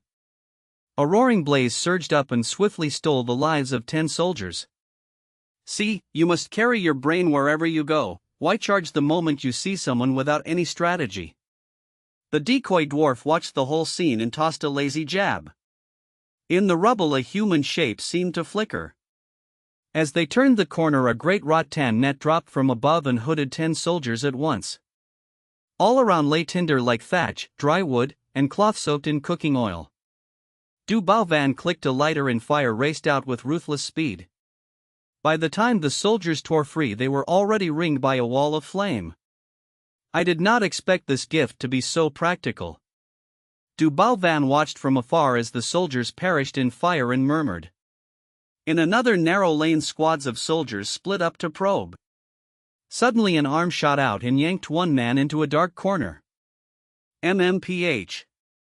He tried to call his mates, but 4 blades sank into his belly the next instant. His eyes bulged as he thrashed and even tried to draw his gun. After a few short seconds, the dagger pulled out and plunged into his belly again. The soldier stared wide and died unblinking. A wavy-haired girl wiped her dagger and said coolly, 9 surprise stabs finish the job. The bespectacled boy nodded, let me grab another one. The other 3 teammates flashed an OK hand sign. At first the troops merely thought their mates had split off, yet when the wrongness dawned, only 4 remained. They bunched up at once to move together. 4 targets are a little awkward, the boy calculated inwardly. Just then a smoke grenade landed among them. White mist rose and neatly blinded their sight. The boy's eyes lit up, the chance had come, and without delay he dragged one soldier into a corner. 4 daggers appeared, and the man lost his breath in a blink. But as soon as he caught one, the cursed smoke began to thin. The boy fell silent. What a trap! The 2 remaining soldiers saw their comrades seized and drew guns to rescue. The boy did not hesitate and hauled the hostage up as a meat shield. At that moment, a tiny infrared dot bloomed between a soldier's brows. A sniper. The boy's gaze followed the bullet's line and he spotted a man prone on an eave taking careful aim. Pop. After the brow shot, a second round punched the heart in his left chest. The man toppled completely and died. Soon the 10-man fire team was wiped out. The boy looked around, but the sniper had already withdrawn. Elsewhere, Chengdu and Dahan led their people in brutal brawls, dropped 4 small squads, and then heard the system announce, "At present there are 400 soldiers left in the city." At the same time, in many corners several people exhaled in relief, lucky that they were not fighting alone. After a day of running battles, they scrubbed the count down until only 87 soldiers remained, and Chengdu led his subordinates back to the apartment block. That night Dahan sipped porridge and pondered, how do soldiers enter the city? If they come through a fixed approach, then laying traps on the must-pass road would settle it, right? Chengdu was weighing the same point and said evenly, the city has 4 gates east, south, west, north. He suspected all 4 gates would spawn soldiers. Dahan thought a moment and suggested, tomorrow we pick any one gate and scout it. He had thought 1/3 of the workload fell to him, and if that were true, then after a trial he would simply give up, for none is born the world's savior. Now he faintly glimpsed the dawn of victory. Night dropped and a 4-man squad huddled by a bonfire to warm themselves. They took mineral water and dry compressed biscuits from their packs and ate in silence. Earlier they had chased more than 10 survivors, but the foes proved fierce, and when escape failed they grappled close, catching the squad off guard and costing them 6 men in a blink. Though they felled the survivors, the 4 left still shook with fear and unease. Just then a strong wind swept through and the flames wavered. The 3 others noticed too, but it was already late. 8 sturdy youths emerged, stepping slowly out from man-high weeds. One of them chuckled, ultra-hot chili powder, for at least 15 minutes forget about opening your eyes. 2 of them could not restrain themselves, rushed in first, and stabbed small knives into bellies. Groans rang out. Very soon quiet returned, with only the bonfire crackling. At dawn after breakfast, Chengdu led a group out, heading first to the east gate. Reaching the spot, they hid in a nearby office building. Like a magician, Chengdu drew a telescope from his bag and watched the far-off gate. "Do you want it?" he asked kindly and offered the scope. "You keep it." Dahan turned away and gazed into the distance. After a few minutes the system's mechanical voice sounded, "Day 12 in the game, white supply chests 2 over 50. City E44 has 7,388 survivors, including 346 players and 7,042 civilian non-players. There are 42 soldiers remaining. Today 600 soldiers will enter the city. They carry pistols, have full stamina at 100, and will shoot and hunt survivors on sight." Dahan was surprised. Last night there were 87 soldiers, this morning only 42. The corner of Chengdu's mouth curled and he said with quiet certainty, "We can win." "Yes." Dahan answered and glanced out the window. As the system finished speaking, a mass of soldiers appeared at the east gate. Dahan skim counted and found just about 150 men. In moments 15 small teams split and fanned out to find targets. If you are greedy and strike at 150 outright, a stray round could fell you, and that would be a senseless death. Beside him Chengdu showed a faint frown. 150 is truly a bit much. From his tone it seemed that if the number were lower he had a way to handle all of them. Dahan truly felt that sometimes a teammate can be too good. Just then a hidden figure nearby was spotted by soldiers, fled while dodging, and finally sprinted toward the office building. Dahan slowly breathed 3 words, "Du Bao Van." "You know her?" Chengdu asked. "We interacted for a while, she is decent." Dahan quietly added in his heart that apart from being a little too gifted she had no faults. "Then let us save her," Chengdu said lightly. Faces tightened at once as everyone sought tight hiding spots. On the other side Du Bao Van labored up the stairs and panted hard. She was furious, for if she had not drunk rainwater and gotten diarrhea with that clattering sound, the enemy would not have found her. In reality she could drink well water and rainwater just fine, and in the last run she also drank rainwater and nothing happened, so by instinct she assumed game rainwater was drinkable, yet this cursed game even modeled ratios, and a small lapse made her fall into a pit. Now her stomach churned, her legs felt weak, and her whole body lacked strength. Forget it. She sagged inwardly and thought that once she reached the 4th floor and the troops caught up she would just use a rope to jump. With so many hidden assumptions in this game, who has not been trapped? Everyone is simply gritting their teeth to endure. Suddenly she felt a hot gaze stick on her and she jerked around. Han smiled and greeted, "What a coincidence, we meet again."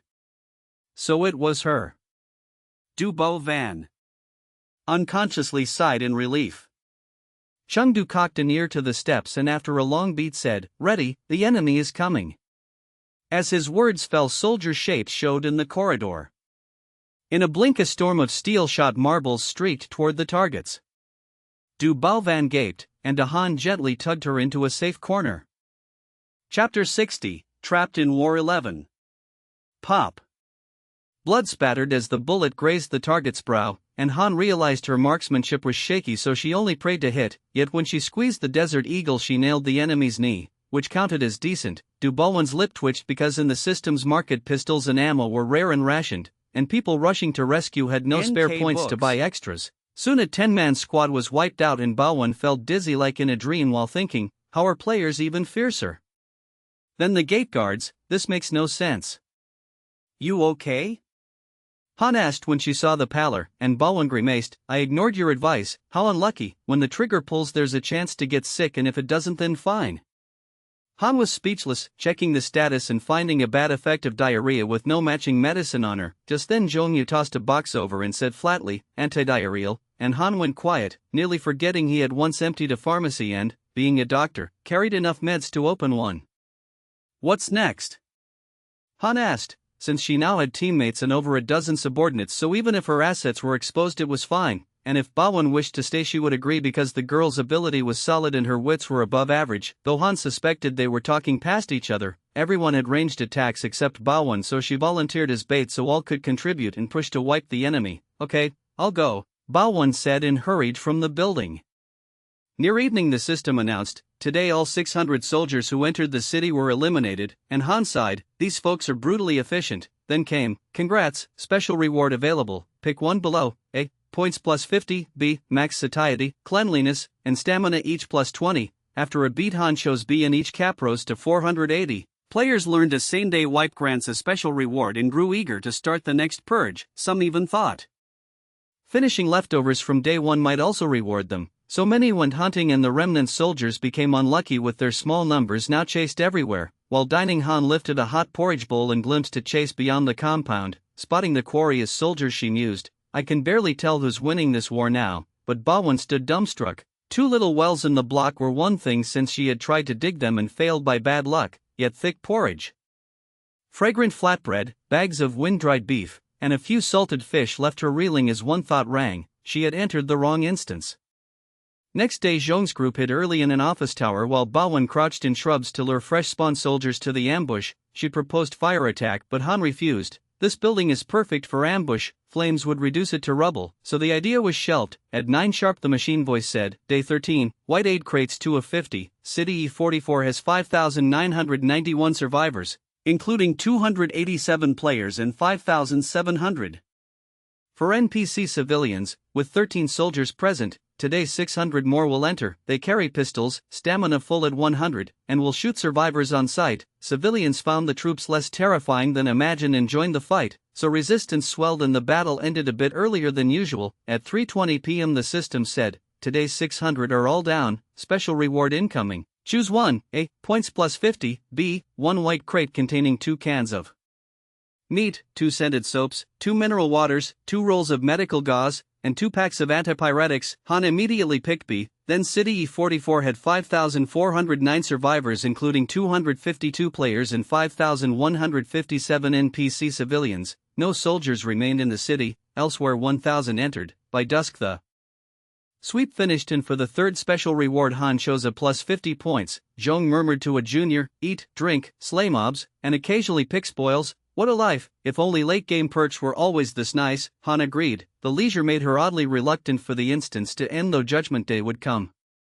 On day 15 the white crate count stayed 2 of 50, perhaps too well hidden. City E44 then had 4,664 survivors with 202 players and 4,462 NPC civilians. Again 1,000 soldiers entered and were swiftly wiped as players secured the final victory. Cue the machine, 5th game cycle ends. Congrats on clearing the limit challenge. Bonus reward granted, you have 10 minutes to prepare. Bowen's brain fizzed. We won already. By plan they should have kept whittling enemy strength, hiding and seeking aid to improve the odds, yet the foes were gone in a blink. Han muttered, strange, we expected more clears, why so few? Not everyone is like us. Zhong shrugged, short on medicine, stamina keeps dropping so they leave, solo ops bring mishaps so they quit to survive. With so many variables clears aren't easy. True. Han relaxed, and Bowen was speechless as the 10-minute timer ended and white light whisked everyone out.